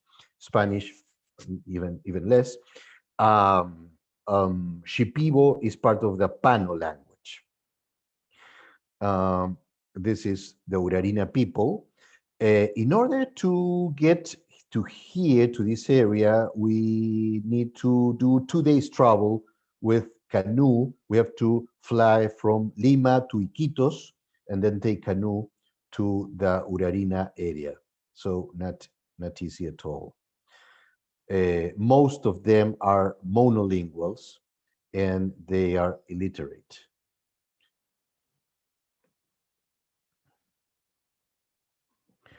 Okay, this is what we've done with Urarina. 2019 coordinations with the Urarina Federation, local authorities, communities, translations of the first study in the field. We started study 1. We are in preparation for the second field work, and unfortunately we had to stop this due to the COVID emergency. But we are in touch with the Urarina Federation, the local authorities and communities, so this is ready to go on. Emmanuel Fabiano, the postdoc, he's an anthropologist, he's expert and specialist in Urarina. There are only two persons who are experts in Urarina in the world. One is Emmanuel, the other is an Australian anthropologist who lives in England. He teaches in London School of Economics. So we have the good luck that Emmanuel is working with us. But even in this case, given the fact that he is an expert in Urarina people, we couldn't do the work we wanted to do. Challenges for the second wave: design studies that best fit the characteristics for research work with native communities in coordination with the Ecuador team. We're always in coordination with them. To resume coordination work with local communities and form a small group of local assistants who would work on both translation and application of the studies. Due to the geographical, social, cultural, and linguistic characteristics, the work with the Urarina communities represents a very interesting contribution to the objectives of the project and a challenge for the application of the studies. The communities do not have electricity or telephone lines, and the use of Spanish is very limited. Many of the translations for the studies have been done during the stay in the communities. Unfortunately, the health emergency has led to the cancellation of the fieldwork already scheduled for March-April 2020. At this time, the coordination work with the communities already been resumed in order to organize the work as soon as possible. Okay, and then we go to Ucayali. We've done fairly good work here, fortunately. This is the area of Ucayali, here and here. They speak Shipibo Conibo, which is a language that belongs to the Pano family and is spoken in the basins of the Ucayali River, in the areas of Madre de Dios and Rimac rivers, and the Yenepacherd stream in the departments of Huánuco, Loreto, Madre de Dios, Ucayali, and Lima. According to recent data, the Shipibo population is estimated in 32,000 inhabitants, being one of the most numerous towns in the Peruvian Amazon. Shipibo is an agglutinant language, just as Quechua and Urarina and all South American languages. And Shipibo has a very complex system of evidentials, which makes it extremely interesting for epistemic studies. This is Shipibo people. This is Shipibo ladies. And this is what we've done. In 2019, coordination with the Urarina Federation, local authorities and communities. In October 2019, we started the field work, study 1. We've already finished studies 11, 7.1, 7.2, 7.3, 6, 9A, 9B.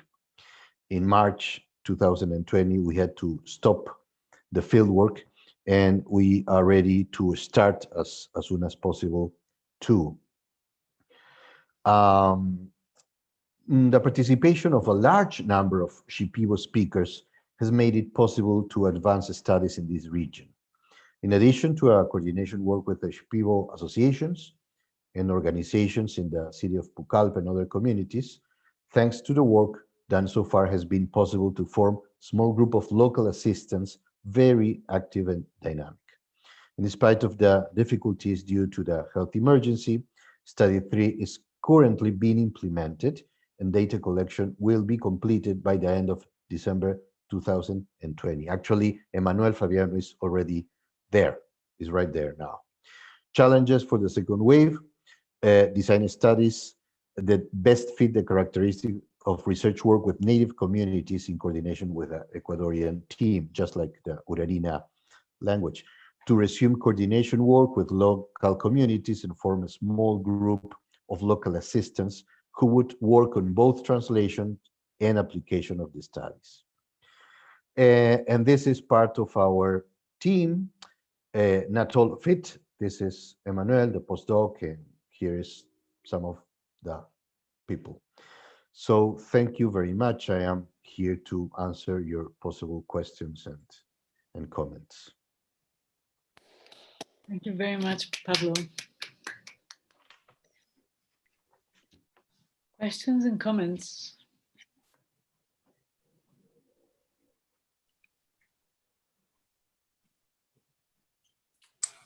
Eduard has a question.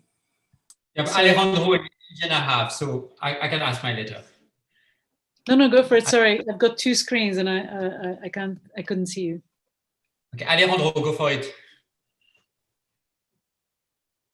Sorry? I thought Alejandro had his hands raised. Alejandro, I think. No, I was Alejandro just clapping. Okay. All right. So maybe while some other people, first it's the lesser questions and the comment. I definitively want your slide as well as the slides of Joe and probably most of you, because when we'll be giving talks on some of these materials, the slides about the geography, the location, the pictures are just absolutely wonderful. And we definitively need to have access to that when we be, when I give a talk, if I give a talk about the Shipibo language, people are going to look at me as if I'm talking about Mars, So if I'm not able to tell them where it's located, I think, so I really would like to have access to the slide. And for the pictures also, I don't really know, it's a bit of a more difficult question whether we can use the pictures because I suppose we don't have permission of the individuals who've been taken in pictures to show them. So I don't exactly know what their ethical concerns there are. Definitely in journals that would not be possible, I assume. Maybe in talks it's acceptable. In any case, at the very least, I think that would be great to have access to your slides at some point, as well as Joe's slide and probably most people's slides. Yeah. Sure.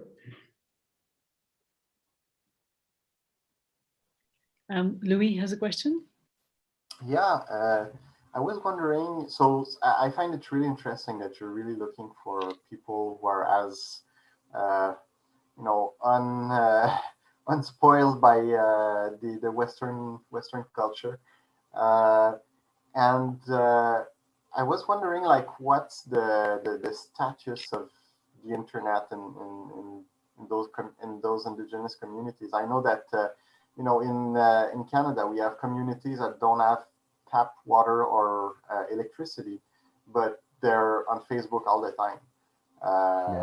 And even if they don't, and I'm not saying that as a criticism, but really like maybe a kind of challenge. Even if they're not personally connected, very often like there's going to be people near them that are connected, and that's often how they get their news. So yeah, I was wondering if you could comment on that. Yeah. Well, thank you, Luis. Well, you see, there is a continuum. So, for instance, the most remote area and language we are working with is Urarina. You can find in Lima a few Urarina people who are bilinguals, and close to Loreto, you can find some Urarina communities, and a few of them have internet. But that is not the kind of people we want to work with. That's the idea I wanted to convey. Because if they are bilinguals, we just cannot separate the epistemic intuitions in Spanish and the epistemic intuitions in Urarina. No? So, or in Quechua. Let me give you an example. The word in Quechua for what we would translate to knowledge is yachay. I will write it here in the chat. Is yachay.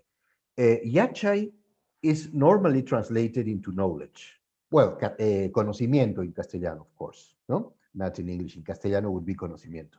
But if you really talk to a monolingual Quechua speaker, that person will tell you that yachay is the ability to do things. So a person who has yachay is a person who can do things, to build something, to be a good farmer, for instance, or whatever. There is no theoretical conception of yachay. There is no representational conception of yachay. It's not present there. Nevertheless, if you talk to a person who is bilingual, who speaks Quechua and Spanish, and you ask this person to give you a good explanation of what yachay is, he will give you a good explanation of what conocimiento is. That means knowledge. Do you see what I mean? Or I can give you another example. In Quechua, the word for truth would be chekak. Well, the word for truth, because that's the closest word we can find. That would be translated into the Spanish verdad, okay? But chekak actually is used in a very different way. It's not an adverb, it's not an adjective, it is an interjection. So people use chekak in the same way they will use okay, or that's right, or I see, or well done.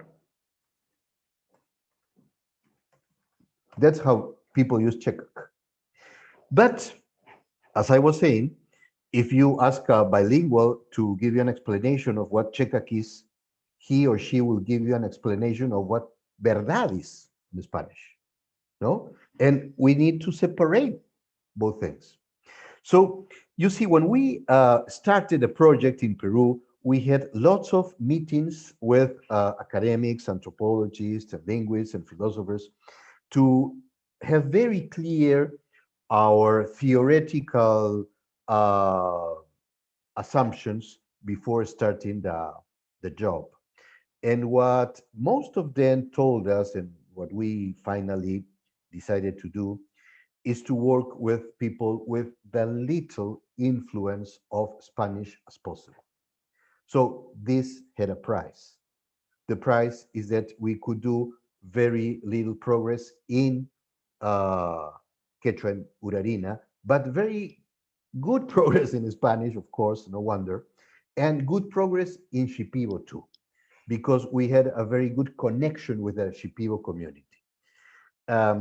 But what I can say is that as soon as the COVID emergency is over, we will restart, especially in Urarina and in Quechua, in order to run all the tests that are ready to be run. Kelly. Well, it's just a curiosity question, but you mentioned this I think is extremely fascinating. You mentioned that Urarina has a really complex system of evidentials. Yes. I'm not all that familiar with linguistics, actually. Could you give us an example? Give me an example of what that looks like? Sure. Thanks. Yes. I can give you examples of Quechua, which is the language I know a little bit more than Urarina and Shipibo, but all South American languages have very complex systems of evidential systems. Well, how the evidential system works, I will give you an example too. If you want to say in English, there is a dog, or there are dogs, you would just say that. But if you want to say it in Quechua, you have to build the following sentence. Dog is aljo. Okay, that's dog. To say that something exists, you don't use a verb. You use a suffix. And so you have to say aljo kai. To say aljo kai means there is dog. Es gibt ein Hund, for instance. Yeah? But then you use evidentials. If you have seen it with your own eyes, you would say aljo kai mi, which means I've seen with my own eyes there is a dog. If you want to say that somebody told you there are dogs or there is a dog, you will have to say aljo kai si. They say there is a dog.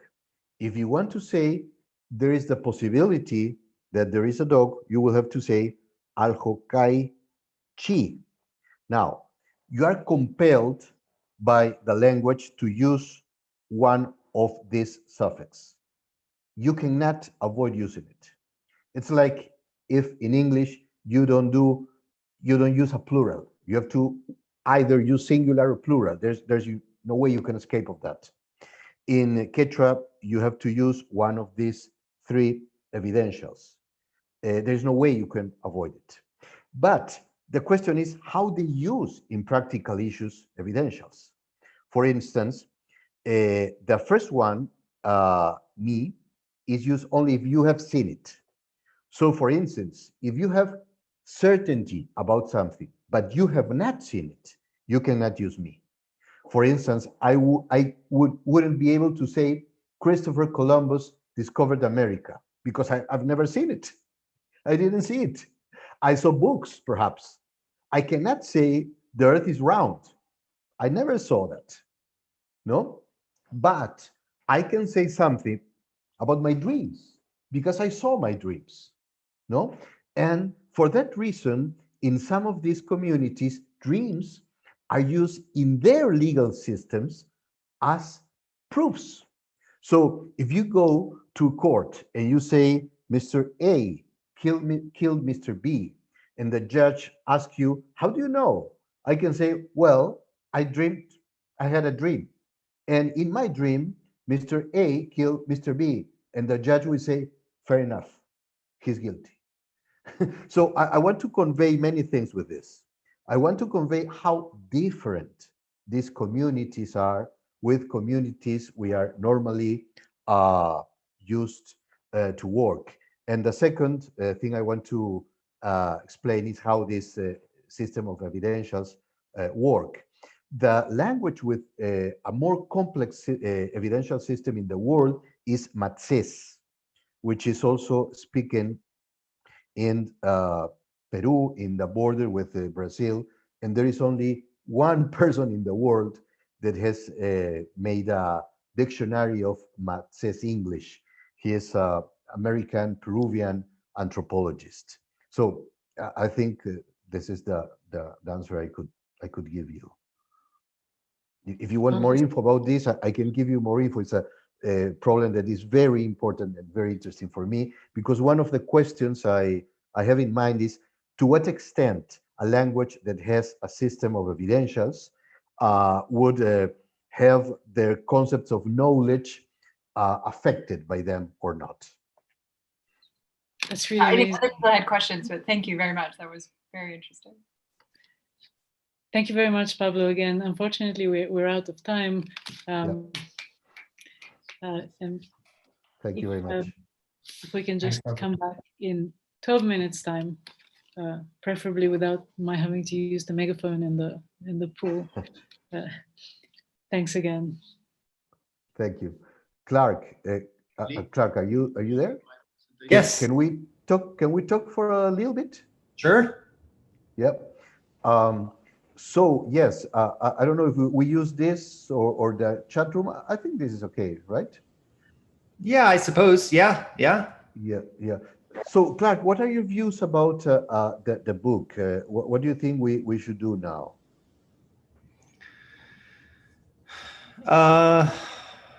Yeah, I mean, that's one reason that I've been sort of waiting to reply, because I've been thinking it over. I mean, I guess my first inclination is to say that to go ahead with the book published by PUCP Press makes some sense, because we can proceed almost immediately without I think that's right? You have some tentative interest from them already, so we could go forward fairly quickly. But I'm also certainly willing to try contacting other presses to see if they would be interested as well. Yeah. Do you think we should try to make a co-edition between PUCP Press and some other English-speaking press that you know? Yeah, no, that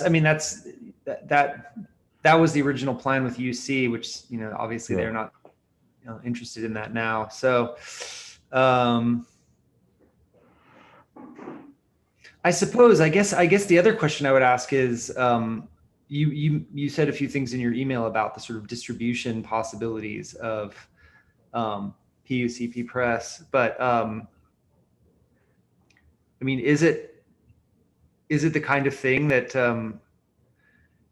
so that they would be able to, I know that in the volume that I contributed to, there are chapters in English and Spanish, right? They don't have an issue with that. but but you feel like maybe the distribution is not going to be so great if we go with them. Yes. The question is, do you think it's very important for an academic book like this one to be found in bookshops all over the English-speaking world, or do you think that people who would read a book, academics, would be people that would normally buy the books by Amazon or by other internet means and not precisely by bookshops? Because the problem with UCP Press that in terms of distribution is bookshops in English-speaking world. That's a problem. Right. No, but in Amazon, there's no problem whatsoever. So yeah. My question for you would be, would your colleagues look normally for their books by Amazon, by internet, other means they normally use, networks, or they would find their books in bookshops? I would guess the first thing rather than the second one. Yeah, I think, I mean, others might have ideas on this, but I mean, to me, I mean, it's been a while since I've been to a bookshop. Yeah, me too. I mean, for two reasons, because of the pandemic, but then also, you know, in the US, I mean, we hear about it all the time on the news that, you know, that Amazon is forcing out of business all of these different bookstores. Yeah. So it does seem like that creates, I mean, I personally think that's really unfortunate, but at the same time, the reality might be that people buy most of their books online. I actually am still someone, well, you can see I really like paper books made out of paper, but my understanding too is that a lot of people really like to read books, you know, on, you know, electronically. So, I mean, I think there's two things. One is the distribution, and there I think if it's available, then that sort of creates a flat playing field in a sense, if there's no obstacles for people to get it online. And then I do think the other issue is the sort of prestige of the press type of thing. But I mean, I actually, you know, there's a circularity problem there, right? Because in some ways we make certain presses prestigious by our own attitudes about them. So in some ways, I'm not really bothered by, and I would be proud to have this book come out through, you know, through your university, because I feel like, why should it be? I mean, it's a perfect venue for this volume to come out from, right? Given the topic and all that. Veli is raising her hand. Sorry, guys. I just want to ask Pedro whether his presentation is okay and whether he's ready and comfortable, because we can't actually communicate with. Pedro, are you there? He just did a screen share test. Oh, did he? Okay. Okay, great. Yeah. Cool. Thanks very much. You might be taking a little Clark, break. I will write you something in the chat, in the personal chat, only for you. Okay. Sure. Sounds good. Okay. And we could have. I've been. Oh yeah, Edward, go ahead. Hey guys, I've been in the background. If you want, I mean, I know some of the editors at Routledge and Springer. Springer is, of course, a for-profit publisher, and I do suspect Springer would take the book, largely because then they charge libraries, and it's all benefit for them. They're actually willing to publish pretty much anything that's scholarly good, because then they're going to make money by charging libraries. Whether we want to go with Springer rather than just with is an open question. I just wanted to float that. Routledge could be interested, but Routledge is also for profit, but it's a bit of a different model than Springer. Springer is really just, I think it's just literally steal money from library model. So I see that Clark is not very excited by going the Springer route. I just wanted to float that. And I'm not committed at all. Okay. Yeah, I mean, I think it has a downside. Just some other. I mean, right now, for example, Elsevier, you know what's going on with Elsevier, and you know, it's at least in the circles that I move in, it's almost become, you know, an ethical matter to try to not publish with these predatory publishers. But I hear you. Yeah, I hear you. I mean, and one of the issues, if we were to look at Springer, is that the book would cost $150 minimum. Right? It would be priced in a way that only libraries could buy it. That's what they would be doing if we were to reach out to them. Routledge, I believe, while being for profit, has a slightly different business model. They actually do publish reasonably priced scholarly books.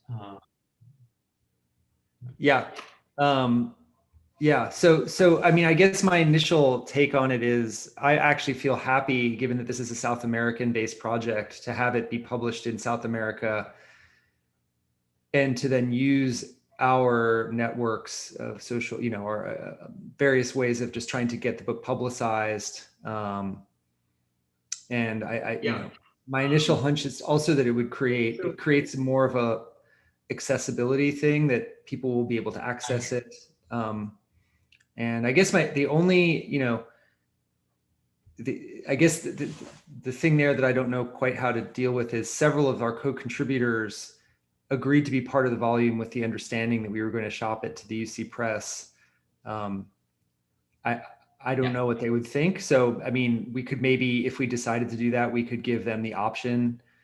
So like Laura Rival, some other people that are going to be in the volume. I would think that they might feel the same way as us, that they would be fine being in a volume that's being published by the Lima Press, but we could always ask them too. Yeah, I think this is totally right. Yes. Yeah. Anyway, I just wanted to mention that too, just in case that's relevant. But yeah, I think I'm leaning in the same direction as you are, Clark. So. Yeah. Yeah, we could try the other presses. I mean, Routledge has quite a good reputation in cultural anthropology.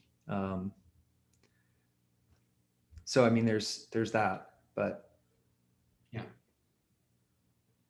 Let's talk by email about that in the coming days to move forward. That sounds good.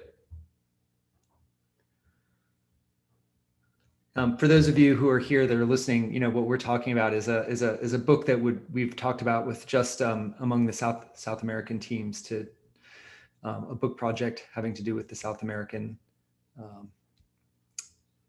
studies. So just a region specific volume, and it would be interesting to consider if we wanted to do that for other parts of the project as well. There will be, Edward, we have plans to have at least one volume for the entire project, I assume, right? That's correct. That's correct. That's something which we're going to start working on probably next year. And Steve has ideas about how to proceed. So definitely, yes, it will be a volume for the whole JPP. That's what we actually told Templeton that we'll be doing, and we plan to do it. So we plan to meet our commitment. Yeah.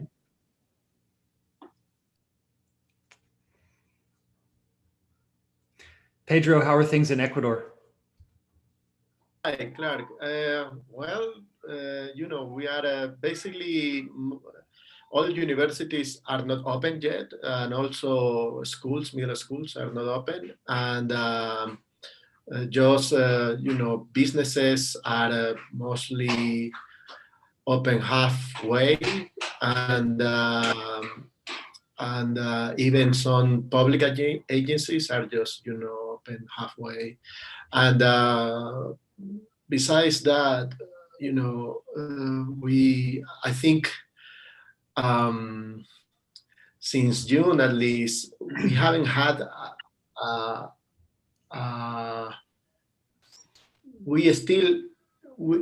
since March actually, we had been going through this long-term lockdown, let's say. I mean, it has been opening, like businesses, small businesses, gyms, things like that, restaurants, offices, but everything else is closed yet. And we don't have big events like football matches and things like that. Those are banned. And also, I think that has helped to keep the fatalities and the cases low. I mean, as low as we could, right? And because we haven't had, you know, even some holidays have been postponed. You know, for instance, all Christmas there will be no. I mean, all typical gatherings and festivities during Christmas right now are not going to take place. And that's how we are, you know, living and working. I am here with my kids, basically, also. You know, we are also having their Zoom meetings. Hi, Veli. Hi. I when you want. Yeah, I'm sorry for abandoning you. Actually, you stepped out and then came back, and then it turned out you tried out your sharing screen already. So when you're ready, okay, go for it.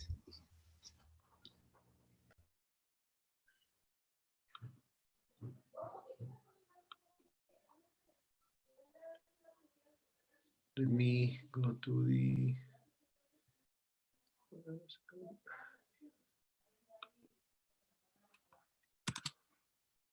Oh, sorry about that.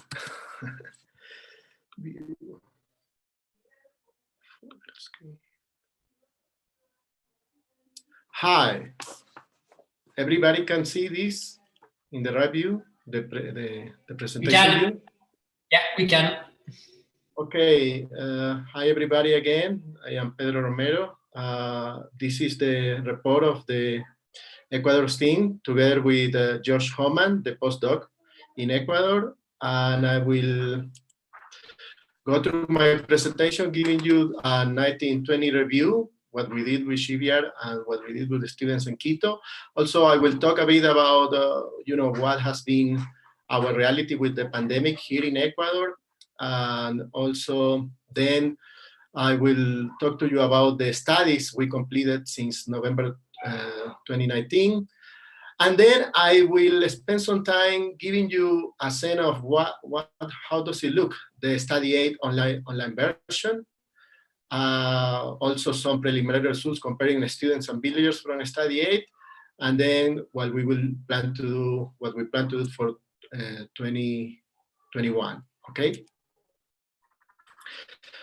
So this is the work doing at the University of San Francisco de Quito, here in Quito, also at the Experimental and Computational Economics Lab.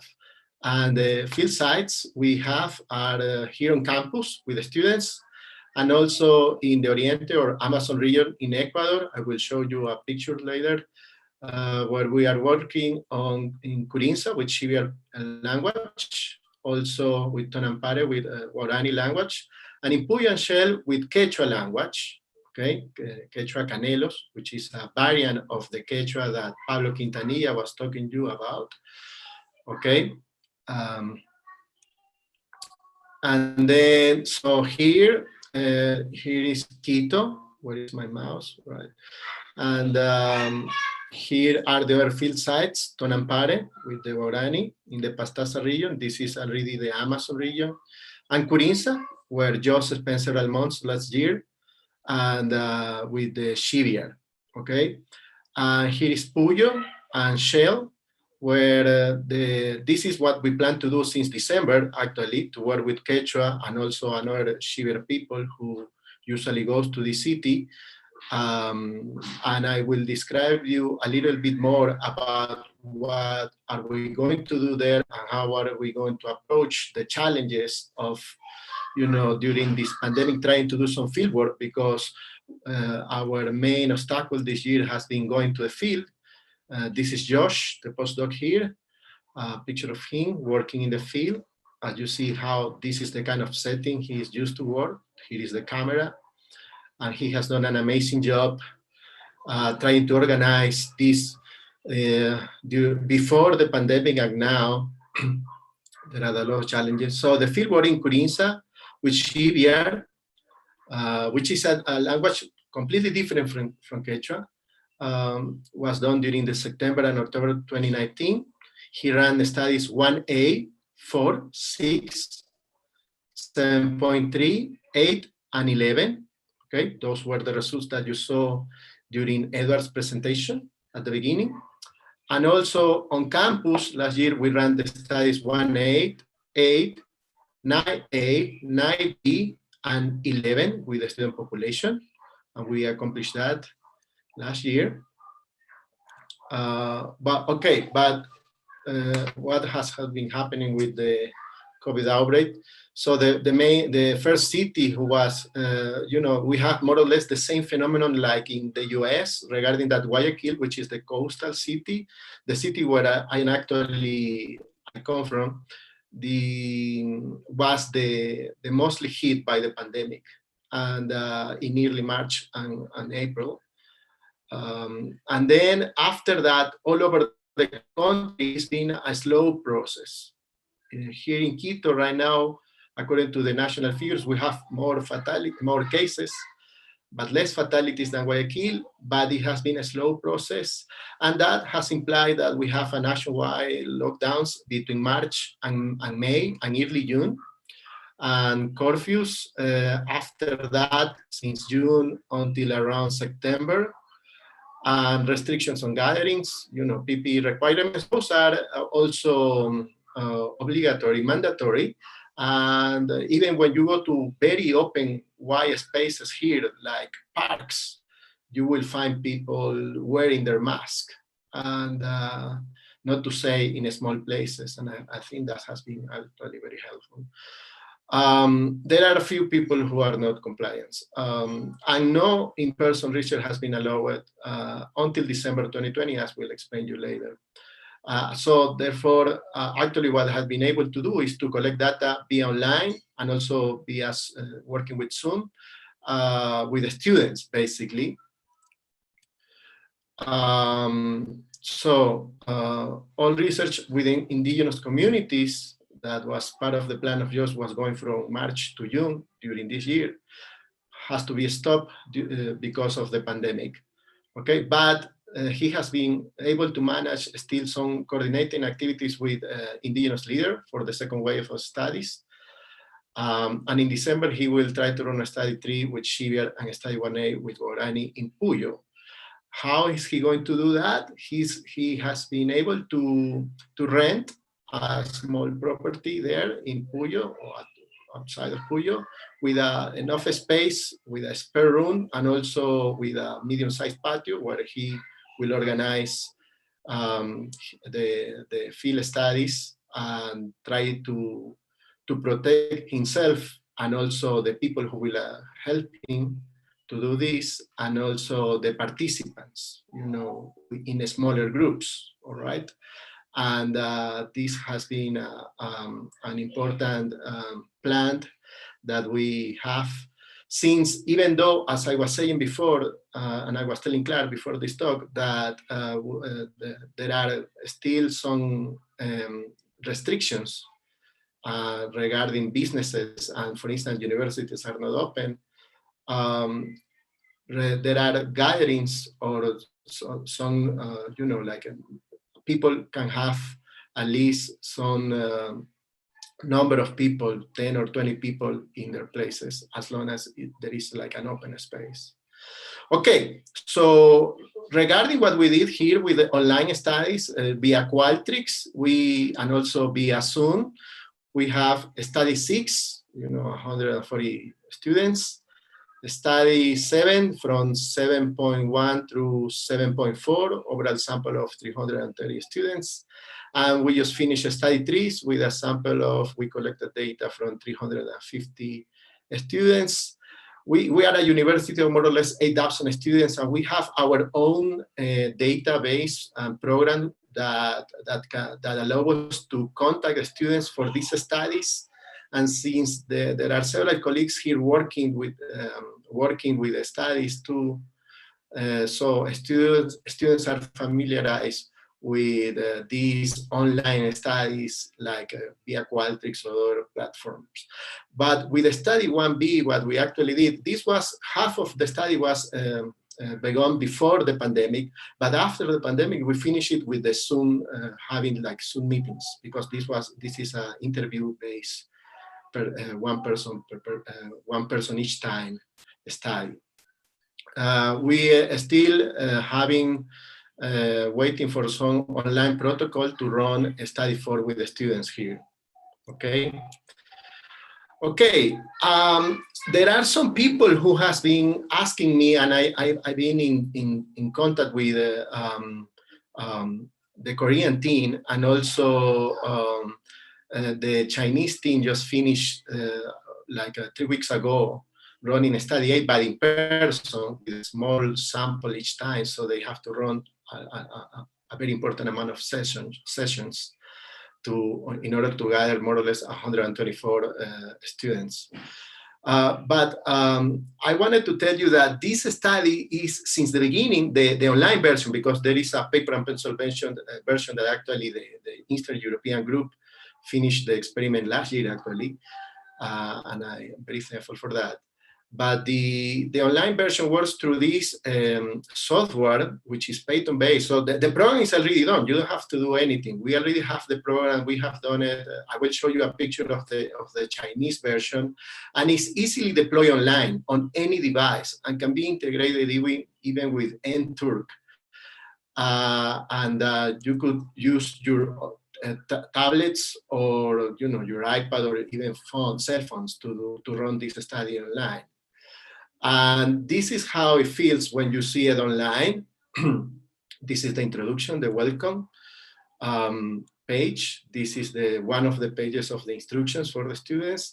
This is one of the treatments, the last treatment. We have three treatments. In the first one, I will show you some results, but in the first one, we have a typical conflict game, which is called in economics hawk-dove game. And according to this, you have a pair of people. The first person, every move to the right is like a safe move or like a dove move. And the move to the left is a more risky move or more aggressive move. Okay, and here is the treatment in which they don't share the symbols here, because this is for the second person. You see that the symbols in their tree is different from the tree of the first person, okay? And here the idea is that how they would try to interact given that they don't share a common language, because this study is about understanding and conflict. And this is another page of the instructions. Here is a quiz every participant has to go through. And also, we have to make sure they understand the game. Something that is different from the study A than from other studies that is important in economic experiment is that it has to be synchronous. So the people playing, every part has to be on the same time, at the same time playing the game. It's not an individual task. It's not an experiment or like a survey where each individual can do it on their own and then also at their own time, pace. No, it has to be synchronous and both of them have to begin at the same time and finish at the same time. That's one of the difficulties, especially during this time that we are trying to move everything online. They also go through a trial round, okay, with a bot, in order not to get information from the other player yet. This is when they actually they are actually playing with the participant. This is for the second person, the same. They could accept where to exchange messages or not with another person.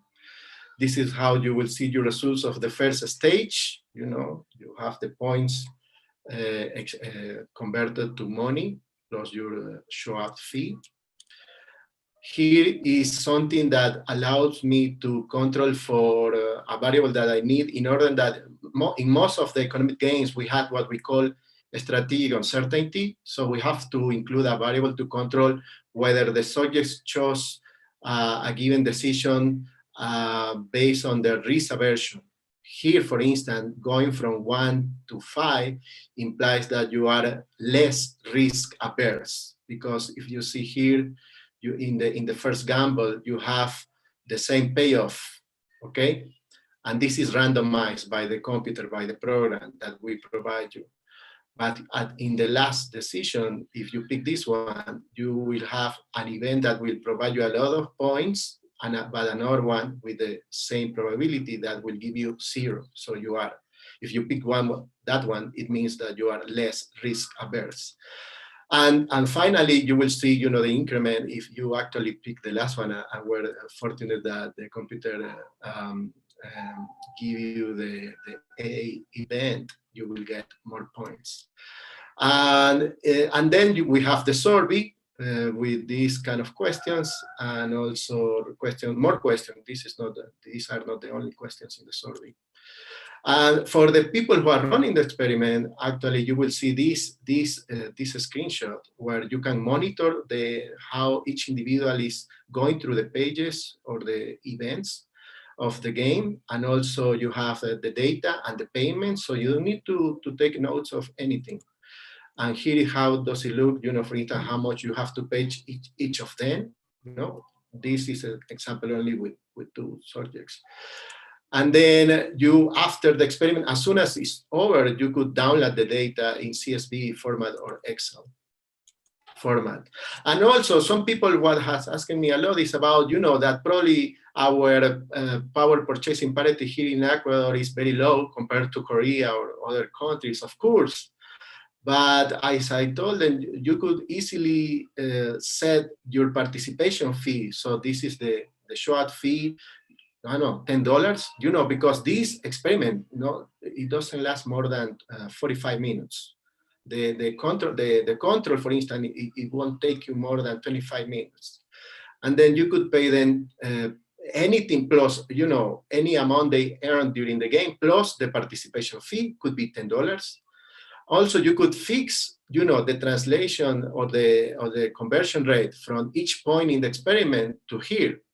For instance, in Ecuador, we actually use 0.1. In China, they use 0.5. But you could also, you know, say this goes 1-to-1, you know, like an exchange rate 1-to-1. That means that in the 3, you know, each individual will make, I don't know, if you want to pay more, like $70, I don't know, or $20 at least. Because several teams told me about they were worried that they will not have enough incentives of the students going to participate. But I say, look, as long as you increase this or the rate, you can even pay them, I don't know, $120 for half an hour. And I'm not sure if that is enough incentive enough. Okay, this is a screenshot of the Chinese team. Xiaofei helped me with this. He worked for several months with us, trying to get this. This is the Chinese version, okay? And this is the actual lab that we have here at USFQ. You see the separations even before COVID, and people working there, signing their documents before to begin the experiment, the consent form. Okay, this is a picture from Curinsa, and taken by Josh. And if you want, I think last year, in the last year presentation, actually you saw Josh showing you more pictures, very nice picture of his visits. If you want even more pictures, you could ask us. Okay, so then I'm going to show you just some preliminary results for the student population, more or less 190 students, average age, gender, more female, 66%. Most of them speak basically Spanish. This is, I will only show you 2 or 3 pictures of the results. This is the gamble chosen, the gamble I showed you in the horizontal axis from 1 to 5. Remember, it's more risk averse here. Less risk averse, sorry, in 5. And here in the vertical axis, we have in the survey also to compare questions about their risk assessment per each individual. And here there is a positive correlation, which is something that we were expecting. So this is another picture relating for all treatments, the bet chosen. So remember that you are more risk averse when you choose 1 or 2, and less risk averse when you choose 5 or 4. And 0 and what means in the, remember the game tree I showed you, 0 will be your choice to the left, and 1 would be your choice to the right, or the more less risky choice. And you see, for instance, that in the case of the people who were less risk averse in the horizontal axis on 5, the percentage of people choosing A was larger. See, something that we were also expecting expecting, okay? There is less a clear pattern and a almost not so well expected pattern here on one, but we still see what we more or less were expecting. I'm not going through this because this is divided per each treatment. I could talk to you about this later on. You see again this in the fifth, you know. This is treatment 2. But I wanted to show you actually, this is also a figure where we are actually, another way to convey this information, you know, is the decision for moving to the left, 0, and decision for moving to the right. And per each treatment, you have, you know, the colors here, 0, which is the control, the 1 where we have communication, but with the same language. And in the second treatment, we have communication, but with different languages, okay? That was the idea. And the bed chosen, okay? So here, more or less, what we have is that, you know, in the case of choosing A, you know, we might expect more people. You see these extreme numbers in all of these 3 boxes, and the extreme numbers here for the ones that are at 0 versus the extreme numbers, how they go down when they choose 1. Okay. That's a difference. Of course, also in the first treatment, the green bar is larger one in the case of the choosing the risky decision. But here I will finish with this. So we have, our hypothesis was that when there is communication with the same language, there will be more cooperation. And there will be less cooperation when you have communication with different languages. And that's what we got with the GBR people, you see, compared to the control. Yeah, this is what we were expecting before to run the experiments. But contrast it with the student population results. And this was shocking to me. And my explanation for what happened in treatment 2 compared to what happened in treatment 2 with the GBR population is that, you know, we change, you know, how you communicate. In the control, there is no communication. In treatment 1 and treatment 2, there is communication. But the way we set up this is that you have to, if you want to get to know what the other people wants to do or tries to do during treatment 2, you have to interact more with them. And my alternative explanation is that the more they interacted, they start to get more familiarized with the other, even though they didn't see them. And another explanation is that people from the city, you know, students, and also from Quito, is the city in Ecuador who receives the most people from other countries. So we are used to have, you know, people with different languages compared to. And the last picture says basically whether who has to translate, you know, and we see more or less the same pattern here. You know, the people who ask us for translate, the blue bar in the GBR, and the students versus who said no or yes to translate, we see more or less the same proportions. Okay, as I told you, the research station in Puyo will soon be ready to continue field research with villagers, with people from GBR, Guarani, and Canelas Quichua. And hopefully next year we will see you in person. Okay. Gracias. I hope I didn't finish. Thank you. Let me open up the floor for discussion. We have 5 minutes. If you can just stop sharing your screen so we can see people. Okay. That's it. Questions and comments for Pedro? Clark. Yes. Yeah. So interesting, Pedro, to see those results for study 8 in GBR communities and in the students. So I wanted to ask, you have an explanation or potential explanation for why you get that finding, but can you just walk us through just in a little bit more detail how that explanation would lead to the pattern that you see in the USFQ students? Because I wasn't completely clear about that. What I was saying is that you have, the explanation could be that you have students here who are usually they get in contact more with foreign people. Right. And also they're more used to try to communicate with people with another language they may know or not know, because since Quito is the capital of the country, it's very common to have a lot of foreigners here. But in the community in Curinsa, it's not as common. It's far less common to have visitors from other countries. Yeah. And far less common to try to speak another language. So I think one feasible explanation for this difference is that.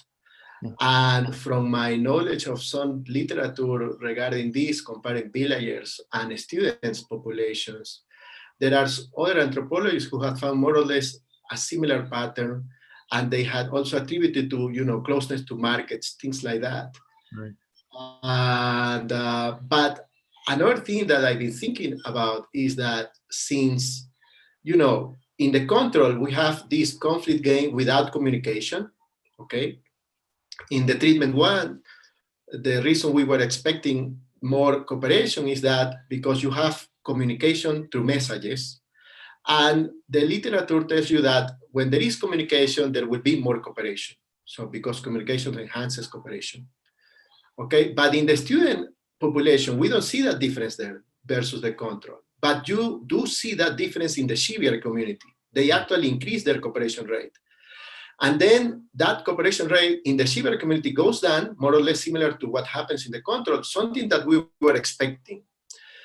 But also we were expecting that result for the student population, but we didn't get that result. We actually got more cooperation in the treatment that we were expecting. There will be fewer cooperation. And besides what I told you before regarding what could be the alternative explanation, I think also another thing that I was thinking through is that for the treatment too, you have to have, during the message stage, it's not that everybody asks for translation, which is, please, could you tell me, you have a different language than me, but could you tell me via sign, what is your intentional move next time? What is your potential move? And since there is a different language, they have to communicate during more steps, or they have to do more steps in order to communicate messages, compared to the treatment one, in which they share the language, they share the same dictionary, and then the message is just one step, basically. I'm going to pick B, which is right, or A, and that's it. That's the message step. But in the another one, you have to say, would you be willing to translate your message to me? And the other can say, yes, no. Oh, if you say yes, I will also translate to you. So you have more stages. And the further interaction, I think also is explaining that difference.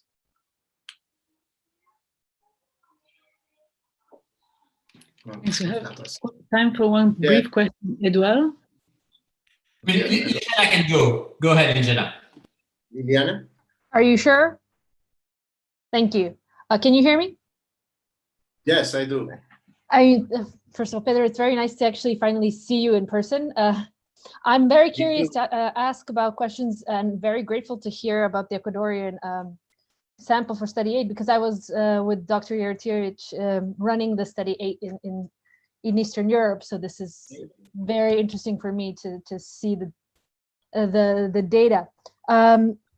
So I wanted to ask you if you wanted to maybe talk a little bit more about why you decided to change a study 8 from the original version with the control with no communication to the new version of study 8 that is currently being run. I mean, what was the motive? Because we started doing the research with the original version and collected general population data with that one, and in September you changed. So what was the rationale behind that? That's my question. And I also wanted to point out that I think you're actually onto something with the differences between the access to foreigners, because we did the general population sample in 3 different sites, a village, a town, and a city, which showed actually I mean, you saw, I don't know if you had the chance to see the differences in the data. There is sort of more people were willing to ask and give the money to do the cooperation in the treatment 3 in larger cities. The student population, not so much, at least here.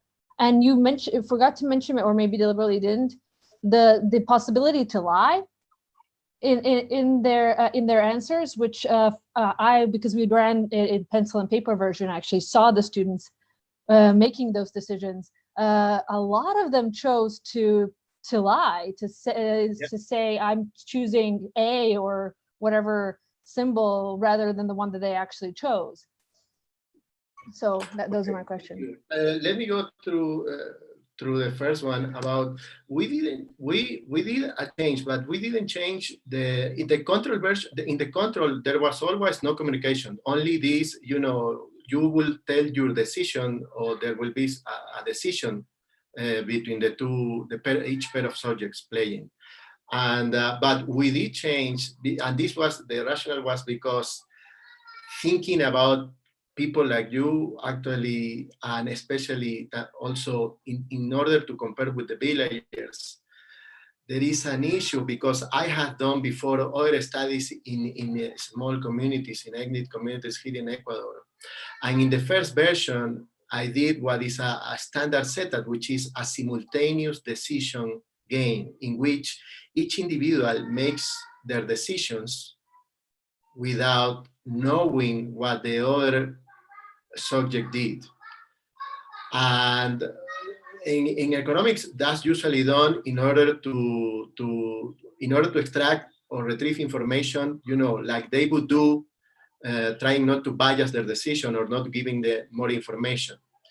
But in the field, especially with small communities, sometimes to try to convey this concept of, look, you are second person, and you have to choose without knowing what the first person has to do. And they look to the game 3 and it's like, but I have to know because otherwise I can't decide. I will be choosing probably out of the blue.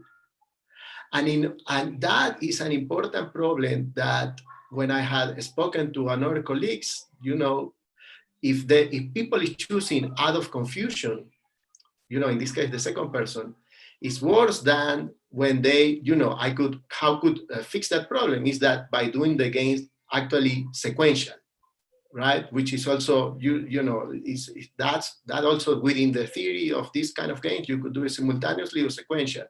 So we finally, after going through this in the field and some pilots we ran, it's just that in my schedule, I think study A was like in the last, and I thankful for you, but actually, that's the reason we changed it.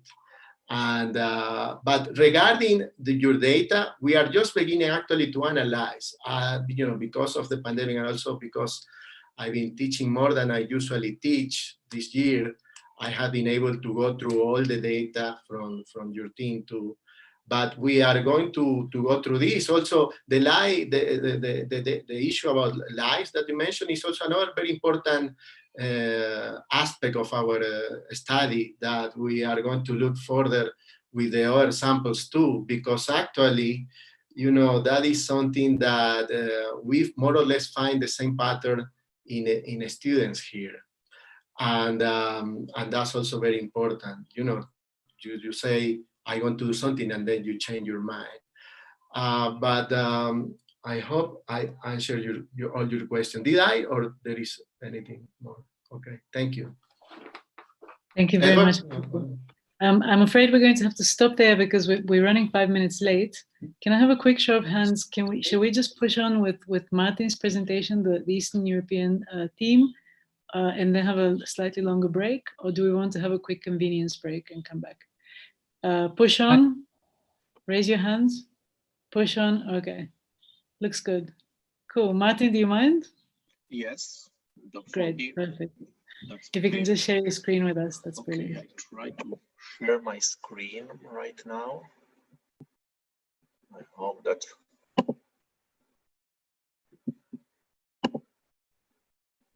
Do you see my presentation?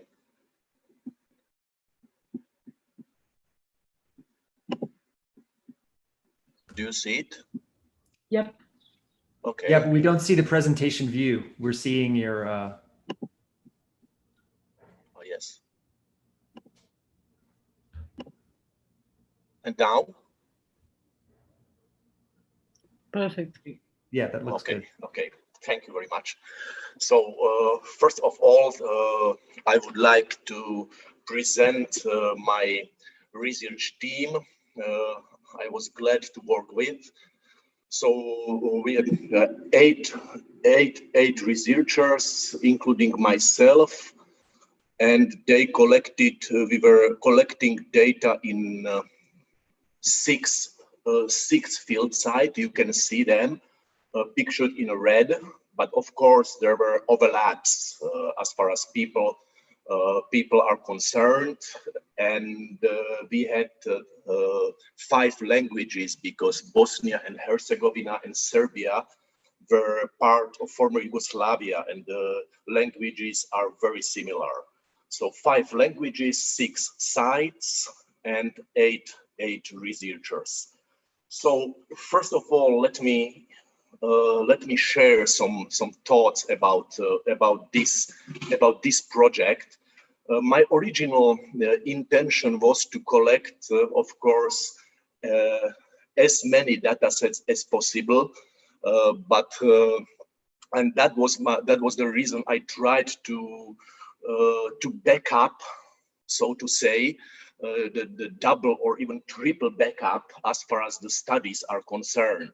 But of course, some of the we started with great enthusiasm, and as usual, some studies exploded out of proportion, some studies imploded, and you all know the situation that that it is as usual. There is no catastrophic situation.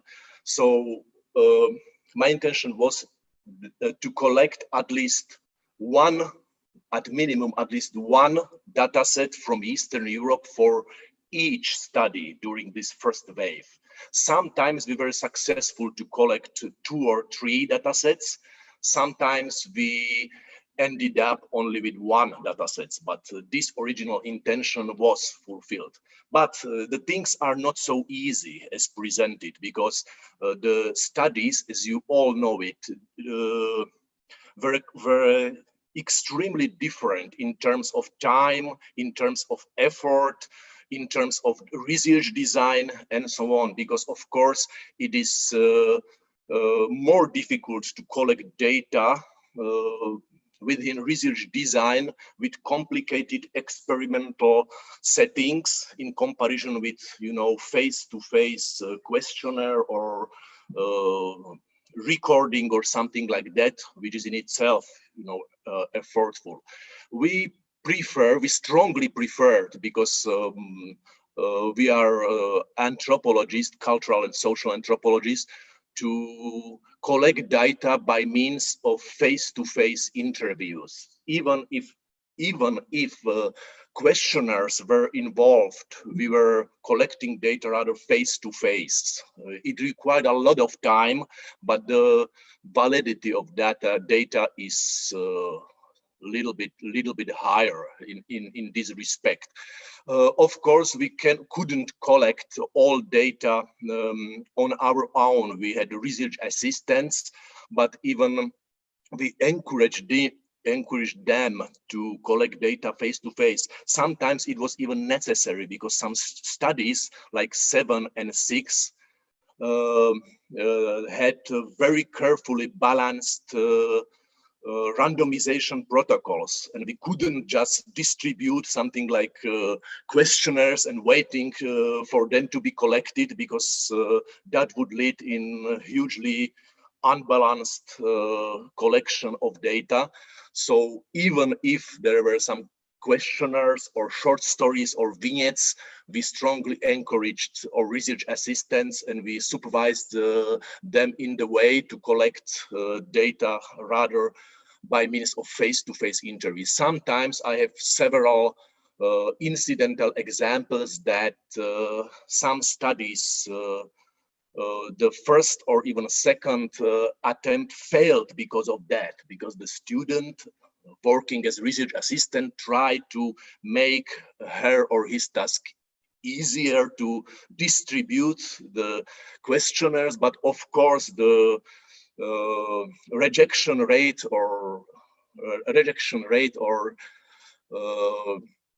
rate of those questionnaires were very small, so we had to print another set of questionnaires because they were balanced, and to some extent many of them were in packets, and we should respect these counterbalancing protocols.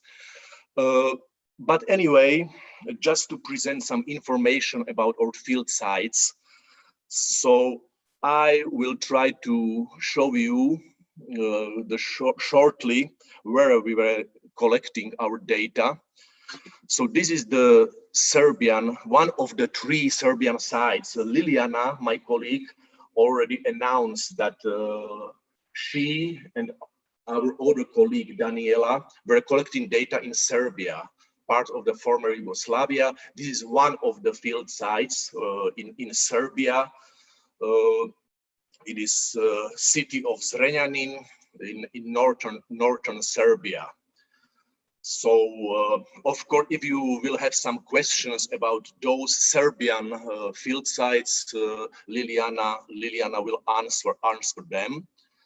Then in eastern Slovakia, there were again several sites. This is one of them. It is the small city in eastern Slovakia. Of course, that there were another field sites, like in capital city Bratislava, relatively large, 500,000 of inhabitants, and 2 or 3 other sites, small town, and 1 village. Of course, we were recording all the demographic information concerning that. I will not dwell at this particular demographic information. If you will have some questions about that, we are ready together with Liliana to answer your questions. Bosnia and Herzegovina, it is another former Yugoslavia state. My colleague was collecting data in Vareš. It is the small city in central Bosnia. And that the problem was that he started to collect data for study 8, but according to original research design, and I think that only small part of those data will be useful, because we were unable, because of outburst of coronavirus, to start the new updated data collection for this design for study 8. Okay, but he was able to collect data for study 1. So we have Bosnia is represented in our samples by a sample for study 1. Ukraine. As far as Ukraine is concerned, probably you are already annoyed by those churches and wooden chapels. This is the local market. Women selling cheese. So it is Western Ukraine. It is small field site, Storozhnica. When this is my field site, I spent there probably in some maybe years. So the part of our data for Ukraine was collected there, and there is another larger city in central Ukraine where another part of data was collected with the help of my research assistants. So as far as Poland is concerned, it is this small town Zakopane. in southeastern Poland. It is the mountain area. My colleague collected data there for study 1. And finally, the Russia, of course, that's rather continent than country.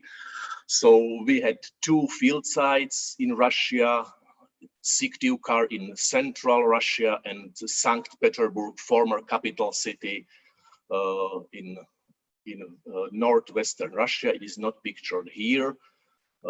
This is a railway station in Syktyvkar. So I persuaded my colleague not to collect data somewhere in her field site, but because her field site is located in Kamchatka Peninsula, in its very eastern part. It is the other side of the world, you know, from point of view of Eastern Europe. So it is geographically is far closer to Japan than Eastern Europe. So I tried to, you know, persuade her that just collect data for, if there is the Eastern and Central Europe, that even geographically, the probably Kamchatka Peninsula or Chukotka population is not very good idea. Okay, so that's the presentation of field sites. I would like now turn your attention to data we were able to collect. So as far as study 1 is concerned, we were able to complete 2 data sets, one of them from Poland and second one from Slovakia. We already have the third one from Bosnia, but it was very difficult to obtain it from Bosnia because all hard copies were in Bosnia, and there was after outbreak of coronavirus, but it was very difficult to obtain them. But now I checked that we already have it, and together with Liliana, we will transcribe them as soon as possible, and we will send this third data sets for study 1. I mean the Bosnian one. Except of Polish one and Slovak one, which are completed. As you know, it study 1A was sort of preparation for the study B, because it was sort of picking up the words from the lexical and semantical point of view, which are able in vernacular languages to represent wisdom, knowledge, understanding, and so on. And then study 1B and 1C were, you know, the proper part of the study. I will not continue with that. The study 2, again, we completed. This is the corpus study. We completed it for Bosnia and Poland. Luis already knows that was a little bit complicated, especially in Bosnia. We had to obtain access to some juridical and trial processes, and there's a large database of courts decisions, and we were able to buy access, and hopefully Luis was able to collect something in that, but you know, our task in that was rather organizational than collecting data.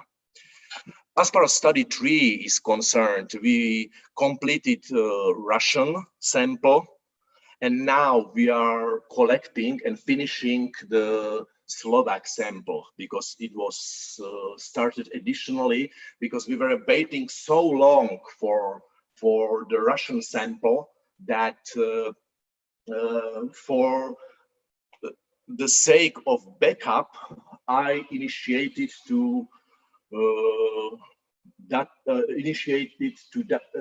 the collection of data in Slovakia as well.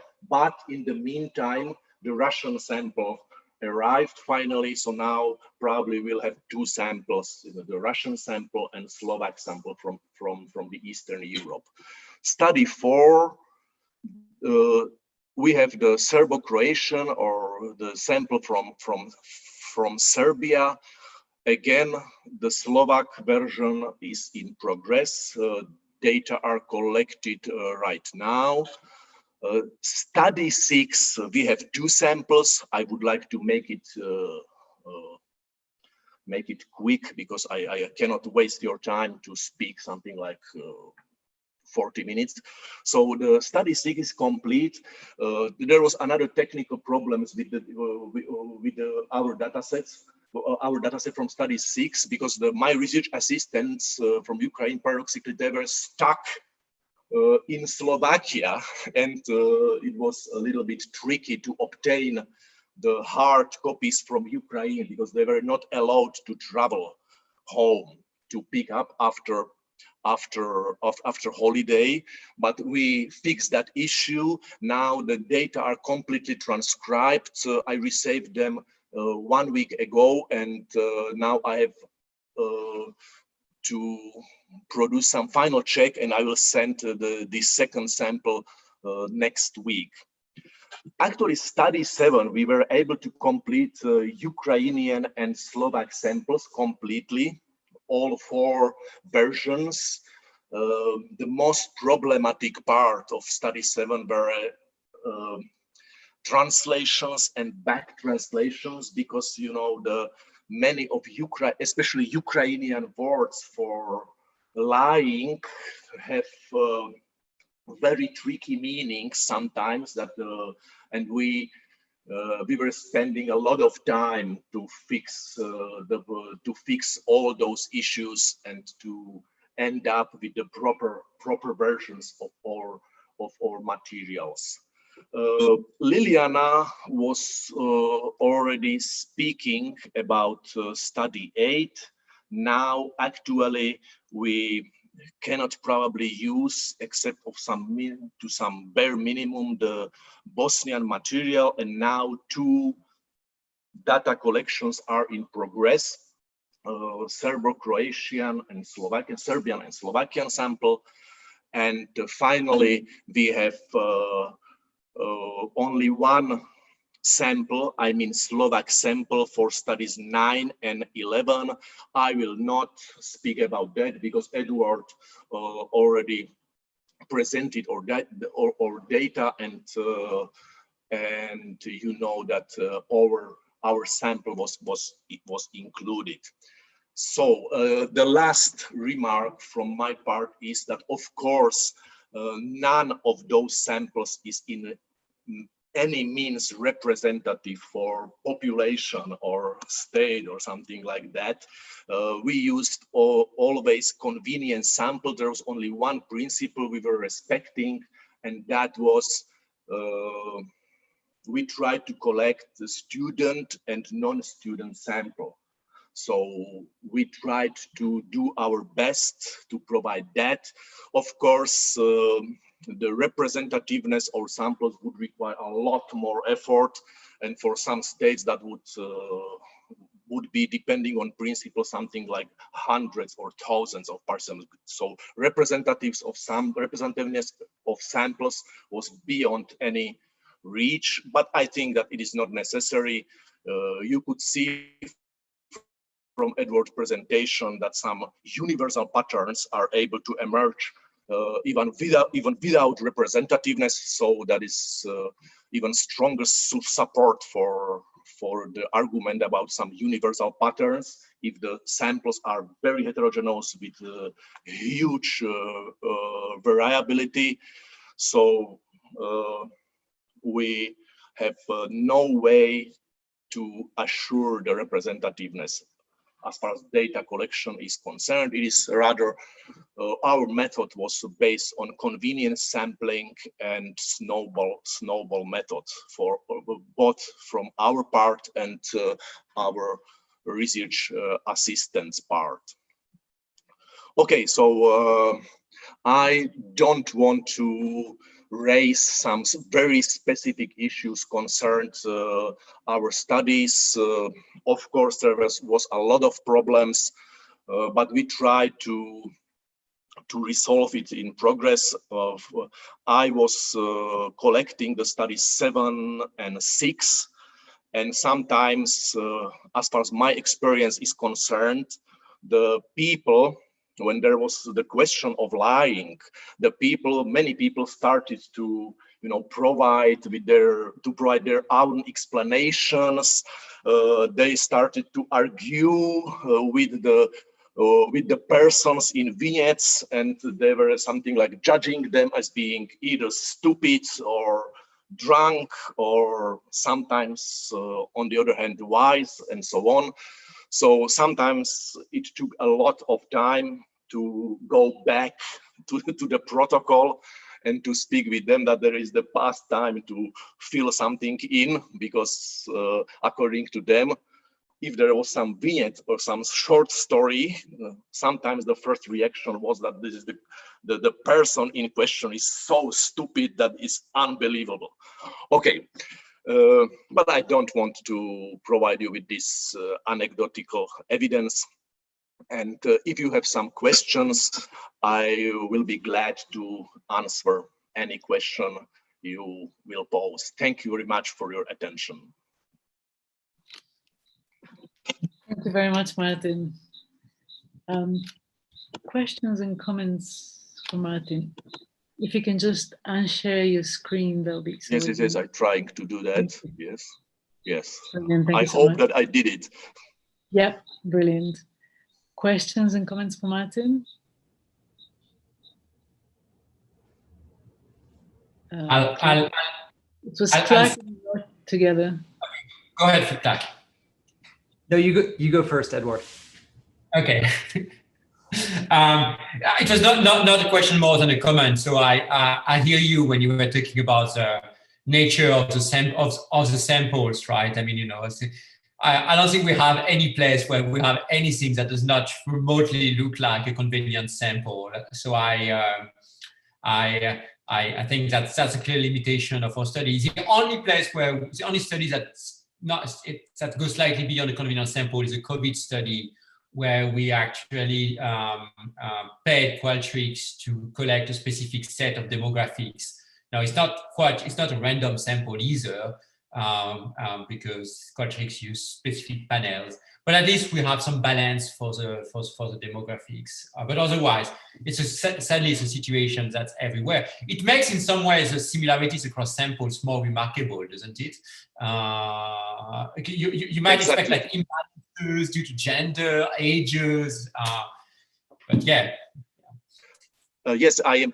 Of course, I would be perfectly able to collect representative samples, for example, for Slovakia, because I have contact with research agencies and very good relationship with them, and it is not so expensive in Slovakia to collect representative sample, but it is possible only for those questionnaire data, and of course they are able even using Qualtrics. And if there would be some principles like in terms of demographic variables like age, gender, size of the residence, and so on, we could of course collect representative sample. For example, for Slovakia, it would amount to at about 1,000 respondents when the standard demographic variables are concerned, like gender, age, size of the site, maybe income.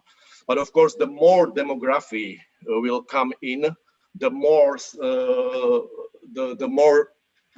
larger sample size we will collect to assure representativeness for the Slovak population. And the same thing is valid for any country or any population within country. So but I think that we don't have intention to generalize from our sample for particular populations. So I think that I agree fully with you that representativeness is beyond our scope. Thanks, Clark. Yeah, I mean, sort of continuing on that same thought, it seems to me now, so Martin, so impressed by your team's ability to collect data in all these different sites. It's fantastic. Thanks a lot.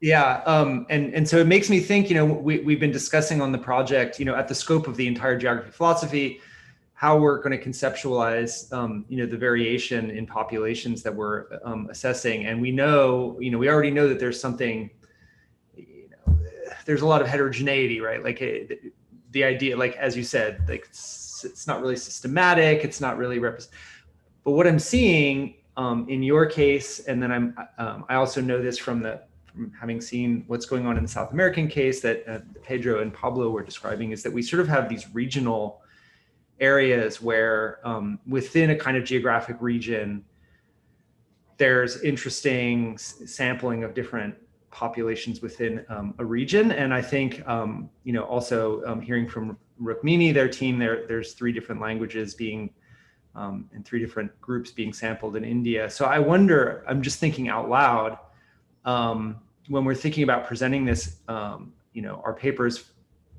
our analyses about variation around the world, it strikes me that we sort of have a multi-level thing that we could think about, where we think about regional differences, and then we ask the teams, including your team, to sort of brainstorm about what are the interesting things we could or couldn't say about the regional variation. And then the regional variation that we're sampling might not be the same kind of regional variation that you just described as we heard about in South America, or as we're going to hear about in India and other regions. And South Africa, we have several languages. But so each place might have different kinds of variation. But it strikes me that we could in some way use that. We should at least think through in what ways we can think about that sort of multi-level variation, looking at within region variation and then across region variation.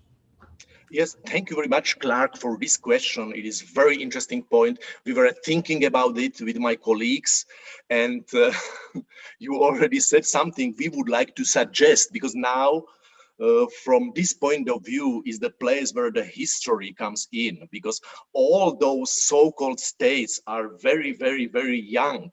That's there are still people alive across various sites who were living in one political unit, something like 100 years ago in Central and Eastern Europe. That's even something like southeastern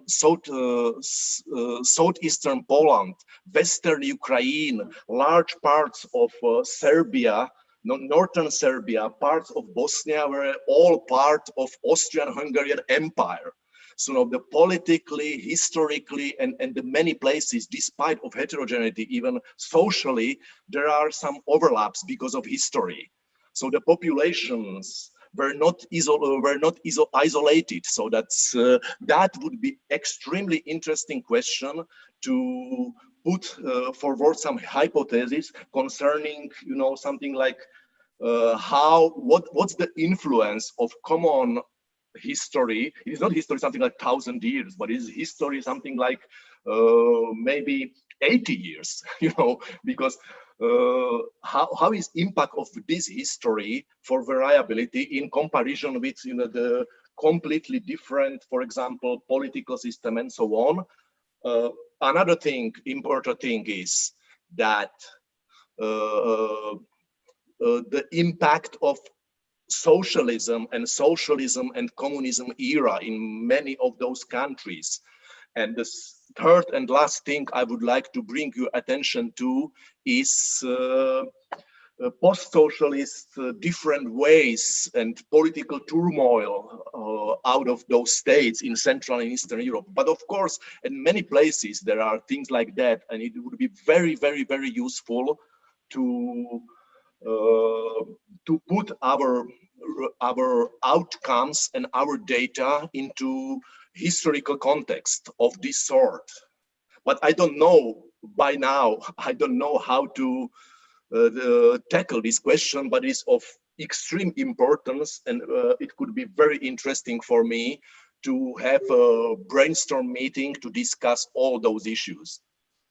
Veli, can I quickly follow up on that point? I think that's a very interesting and important idea. Something we should, now that we're starting to come to the end of the data collection phase, start thinking about, get some more information about each site. So we have information about languages that Rukmini mentioned earlier, the group of languages, the type of, but also then social, ecological, cultural integration to the market. about each population and each site we're looking for, because that's the kind of things we might be able to model maybe across sites. And I haven't given any thought about that, but maybe a subset of us could start thinking about the relevant parameters to ask each team to characterize the sites they're getting data from. Not only languages, but society, social market integration, what are the relevant parameters? And I think we're reaching the point where we must start thinking a little bit about that to provide a more sensitive analysis of the data than just country by country, which is actually a little bit, I mean, it's not a very sophisticated way of looking at the data. So maybe I'll send an email in the coming days, and if some of you are interested in brainstorming about what are the relevant parameters to ask each team, we can start working on that together and then send a survey to all the teams. That sounds like a brilliant idea. Let's do that. And maybe we can even start a bit of brainstorming in maybe not in today's session, but tomorrow during the general discussion, once we've got all the teams updates, then it would make sense.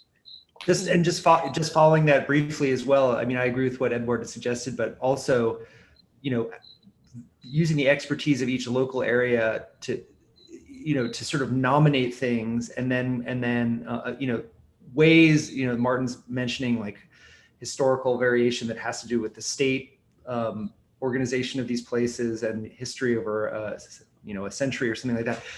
You know, you could talk about that in that particular region of Europe that you're looking at, and then propose to the other groups, like, is there something like that in your, is there anything like that in your area, or does that kind of variation not make sense in another geographic region?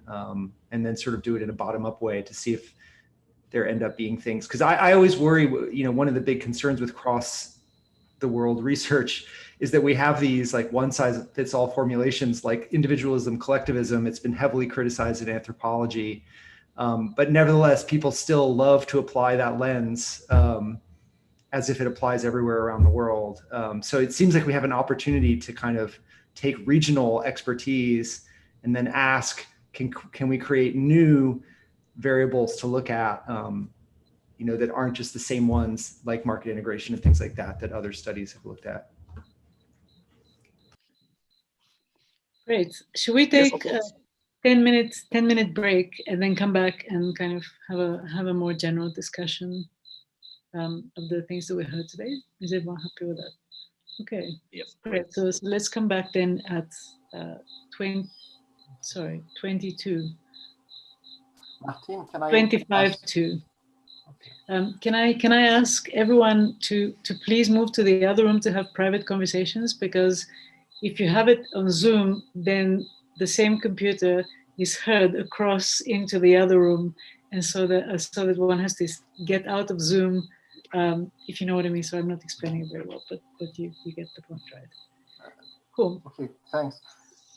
I don't know, Martin, are you staying here or are you getting to? Because yes, I'm still here. Okay. Okay, sorry. That's what I just asked you guys not to please do, because if you stay here, then we all have to get out so that we can talk on the other channel. Okay, We can't talk to each other in this there. way. So if you can just please move to the coffee place if you want to have a conversation. Thank you.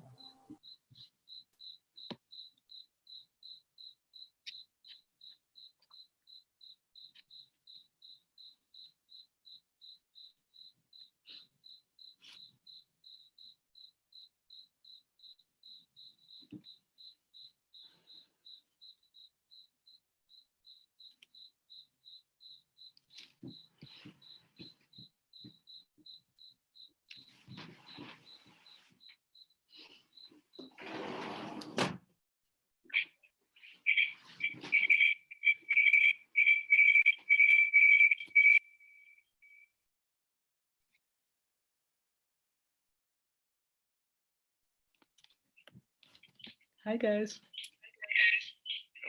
Victoria is drowning. You're drowning in the pool. You need to move closer to the people that you want to talk to. That's great. Hi Swazi. Hello. Guys, can I introduce to you? So I want to introduce to you, Swazi is our MA student that the project is sponsoring. Okay, what is happening? Great.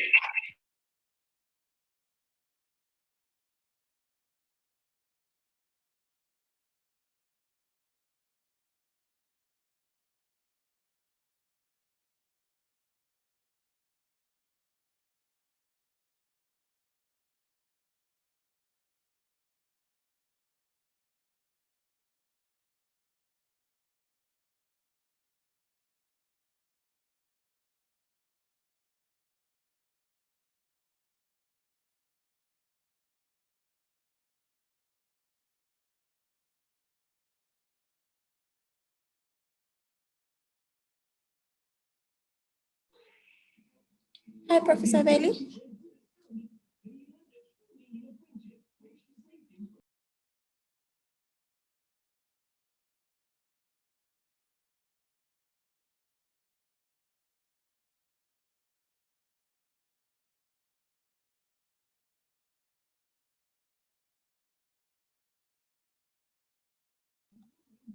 Hi, Prof. Veli.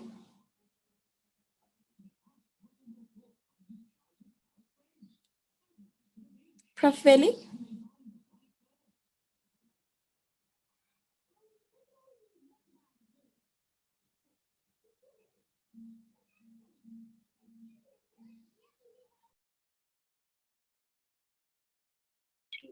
Hi, Palesa, can you hear me?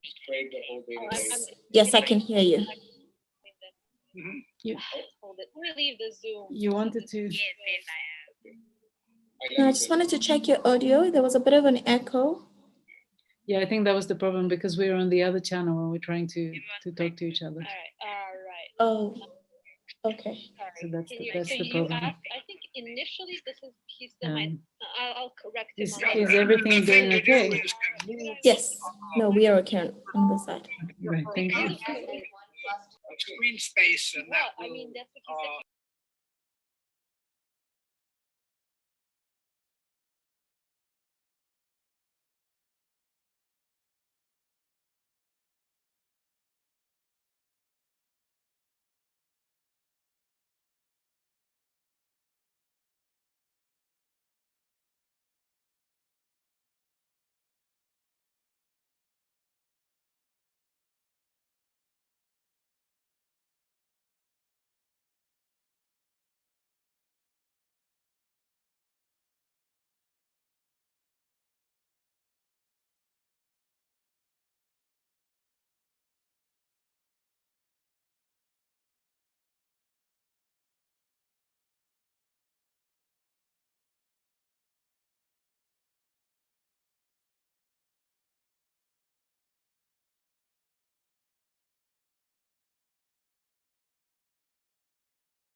Hi, everyone.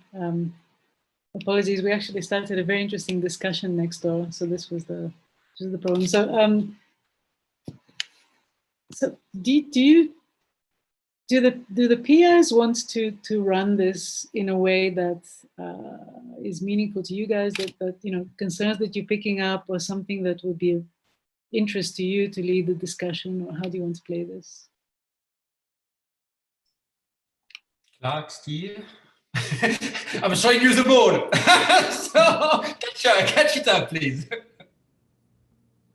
I mean, I would just say, like, I don't have a particular idea about that, but what we were talking about, just to preview what we were talking about in the other space, was just the question of doing things a little bit better. So one of the things is we may want to get some additional brainstorming and input from all of the teams as we go forward with working on the papers and publishing the results from wave one.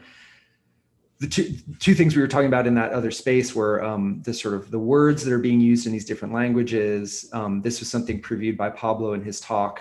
And then Swazi from the South African team was talking about, you know, the subtle or maybe not so subtle gradations in meaning of the different words that are used in these different languages, and that it may, you know, words for knowledge, wisdom, and understanding, where it could enrich the papers to get some perspectives from speakers of those languages and researchers on the local teams that deployed those languages. And so we might want to think about how we get that kind of information and use it while we're preparing the papers. And then the other thing that I would just say that we could discuss is if there are ways that we can improve things now that we've seen you know, some of the results from the first wave as we design the second wave. I think it's safe to say that we'd like, you know, among the PIs, we've discussed how to do the second wave. And one thing that we want to do is to be a little bit more streamlined, in the sense of not having quite so many studies and having the studies be, you know, a smaller number of studies, but maybe they could be, you know, more richer studies in a certain way, but also to try to improve on what we did in the first round. So we do know that one of the studies that we want to look at is going to be examining sources of knowledge, people's attitudes about sources of knowledge around the world. And Pablo actually previewed that a little bit when he mentioned the idea that dreams could count as, you know, bona fide knowledge that's admissible in a court of law in some areas of the world. I think that's probably true in more areas of the world than we think. But that would be just one example of, we want to find out that kind of interesting variation in what people consider to be legitimate sources of knowledge. So we want to design surveys that will get at that. And I think it's important for us to try to do that in a way that takes advantage of what we've learned from this first round, so that we can do it a little bit better the second round. That, I don't know how that structures our conversation, but those are things that I think that as a group, as a whole project, we should be talking about going forward. Yeah, I wanted to suggest something both to the other PIs, but to everybody, to all the team leaders who were on the screen and all the participants, that it was just very striking in Pablo's presentation, and then in some of the informal conversations, that there are dramatically different words and linguistic structures, and depending on one's account of what a concept is, concepts of knowledge and wisdom. And we really not perhaps for individual research publications where it may not be possible to present this, but we're supposed to be assembling one or more volumes growing out of the project. And I think we ought to at least actively explore tapping into, if you'll forgive the expression, the wisdom of the group of people on the screen and who have been attending the meeting, about the variation. So, I'd love to get a set of notes from Pablo and from other people about what's known about, for example, how the closest translation of the verb to know is used in the languages we're looking at. And it seems to me that would be, first of all, enormously valuable, but in presenting the big picture view of the project in one or more of these volumes, to have a very substantial section, which to the best of my knowledge has never been done.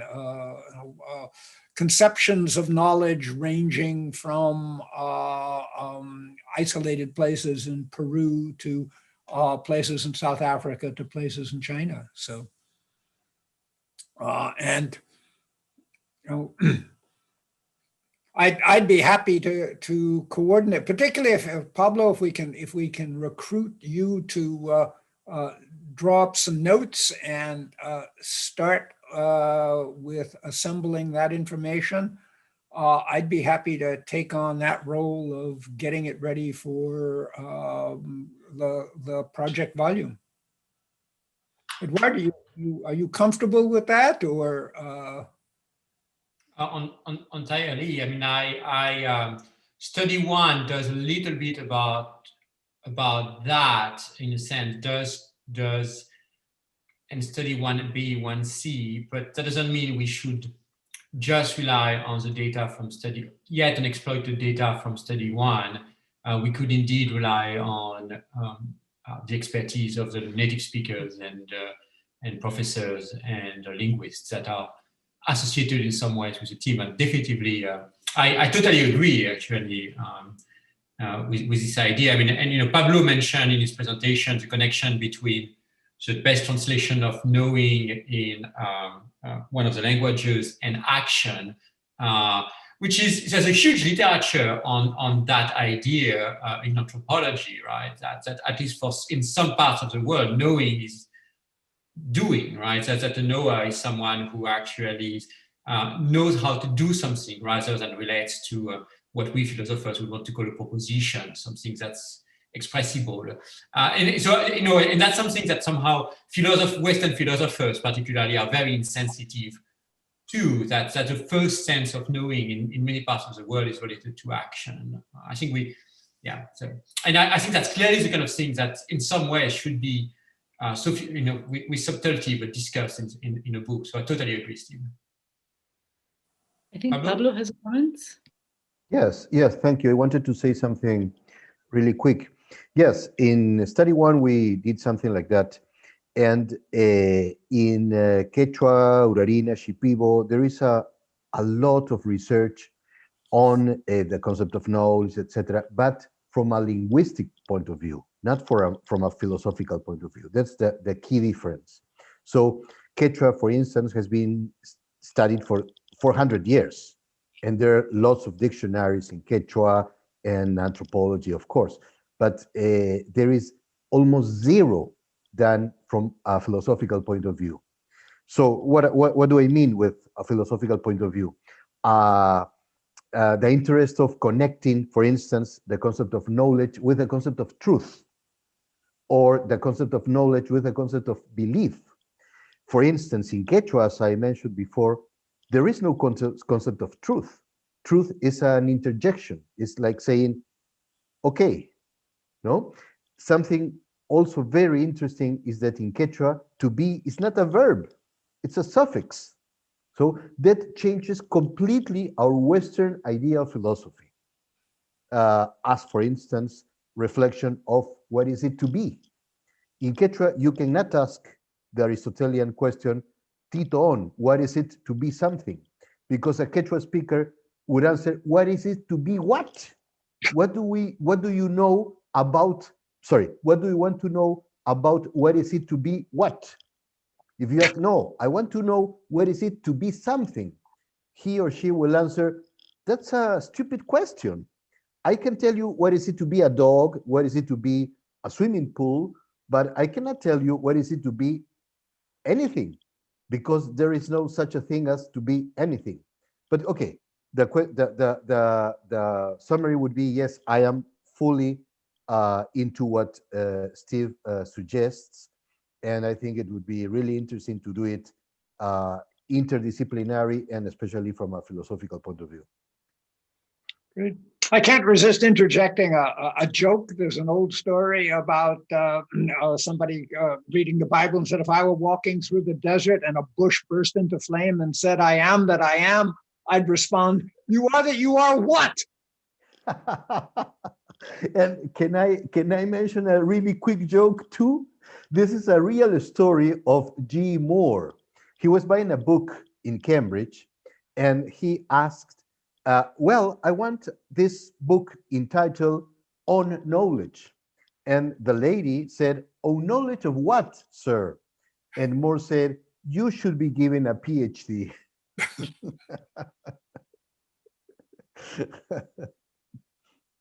Steve, that drink that you're asking for, you don't seem to need it at all.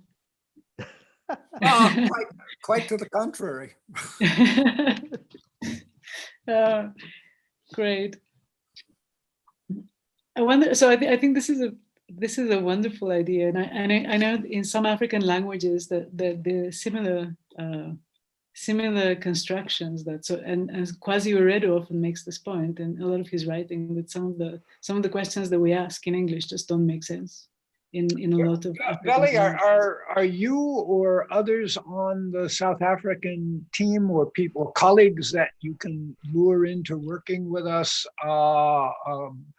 reasonably well informed on this? I mean, in a position to start the project of assembling information like this for the 3 African languages we're using. I think and we for can find other African languages. We don't actually have any linguists on the team at the moment, but we can probably find people. Joe, do you want to jump in? Sure.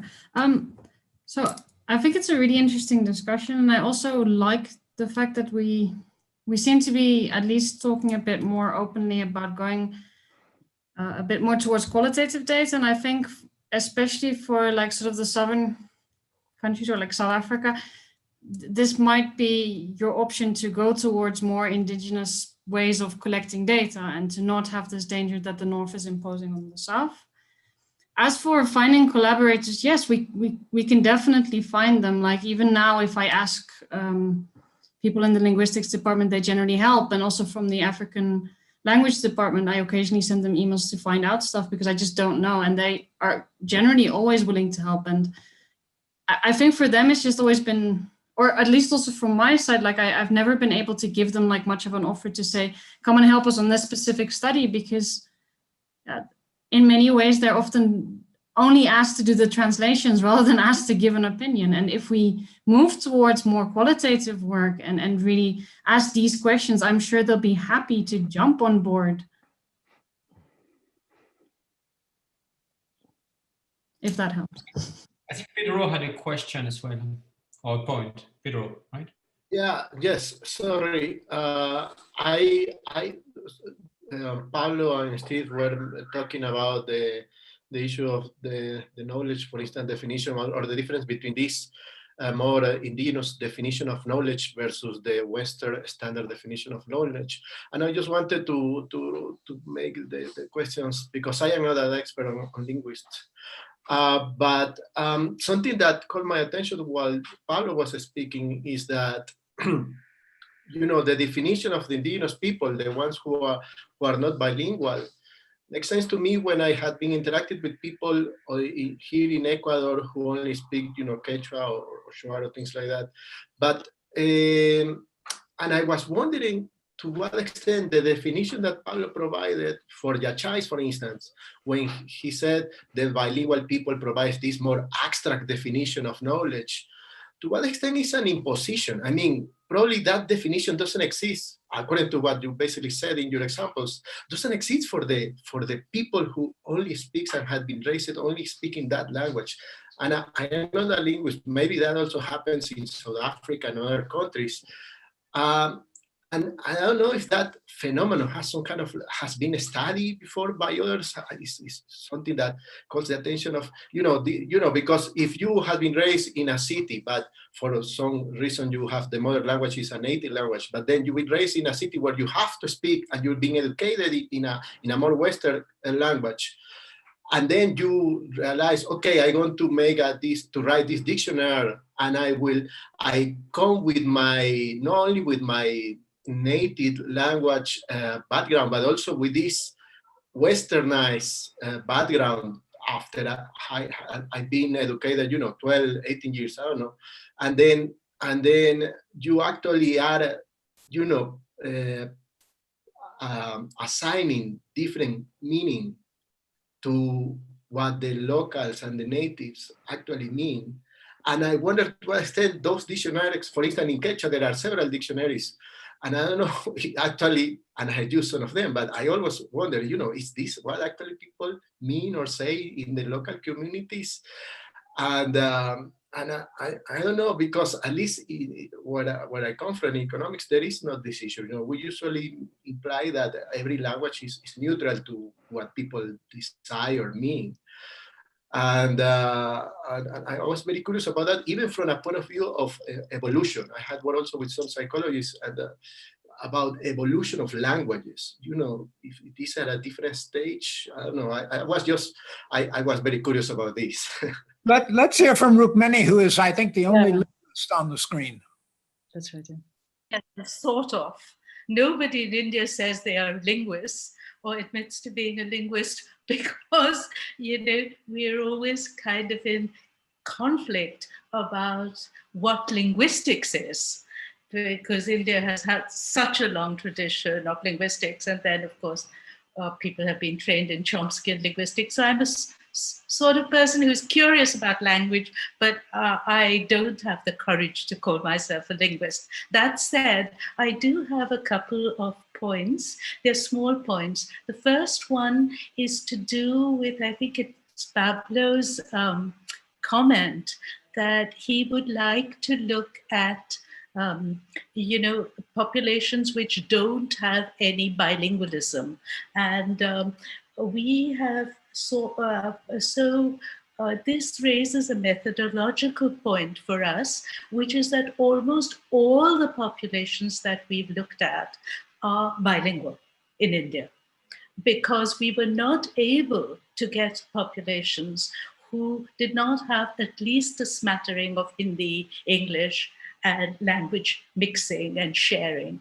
And we've done this with Max Planck, and we face the same problem. So this notion of a pure speaker, monolingual speaker, is it one that is problematic in itself? Can you get a pure monolingual? We have not been able to find it, which sort of makes me think about questions about epistemic judgments or epistemic intuitions being so very different in two languages, because we don't seem to find populations, at least in our country, which don't have language mixing at the edges. So that's one type. So all the populations we have looked at have been bilingual.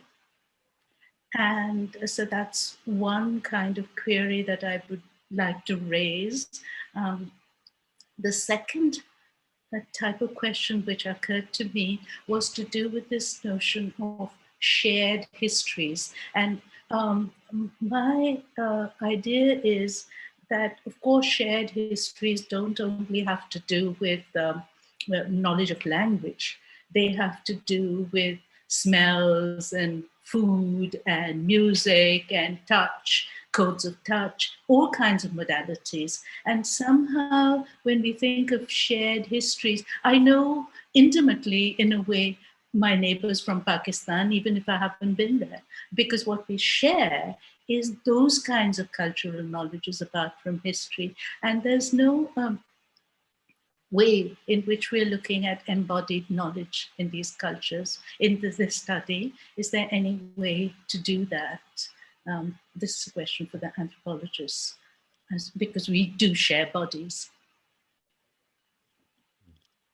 So I don't really know.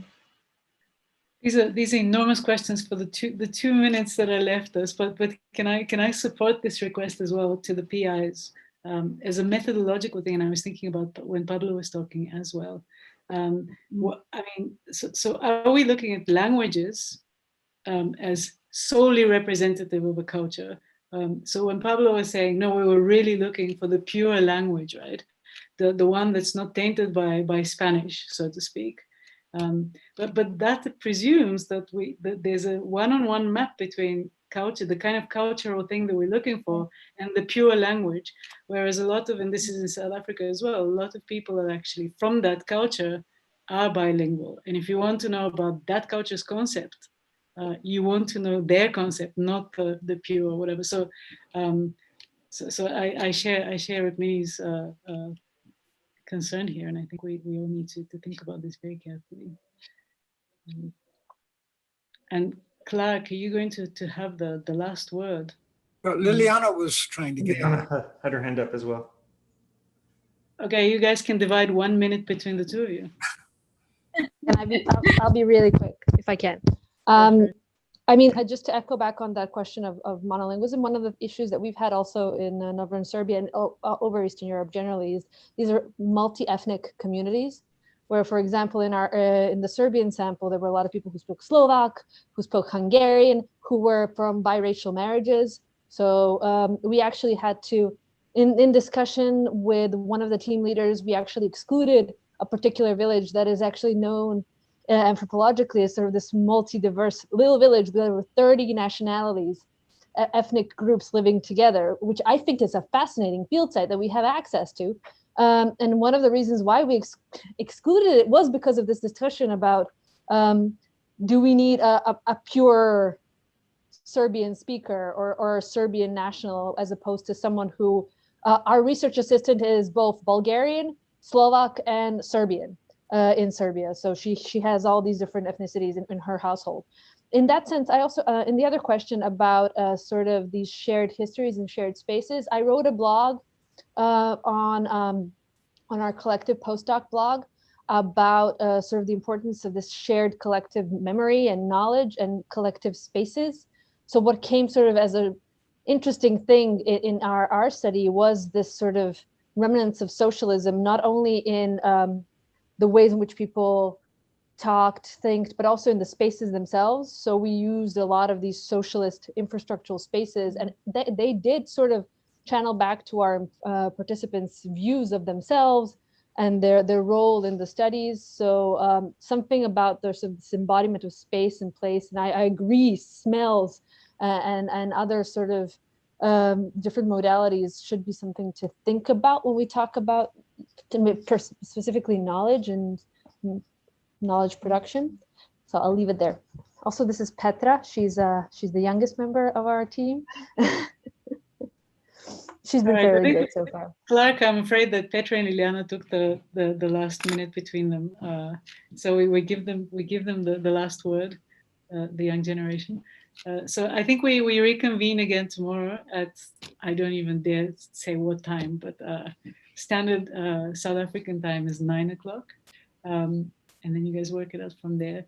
It's been an amazing day. And I mean, now I wish that we'd spread it over a few sessions, but anyway, all of you have thank you, and thank you especially to the Indian team at whose place is 12 by now, I think. So and special thanks to everyone in South Africa who arranged this. Yeah. The library team, thank you, Peletta and Rina. Thank you very much, guys, and to all of you. It's been really actually very good, and thanks, Veli and Joe, for suggesting it, thinking about it, and organizing it. Pleasure. Let's meet again and chat tomorrow. Bye, guys. Have a great day.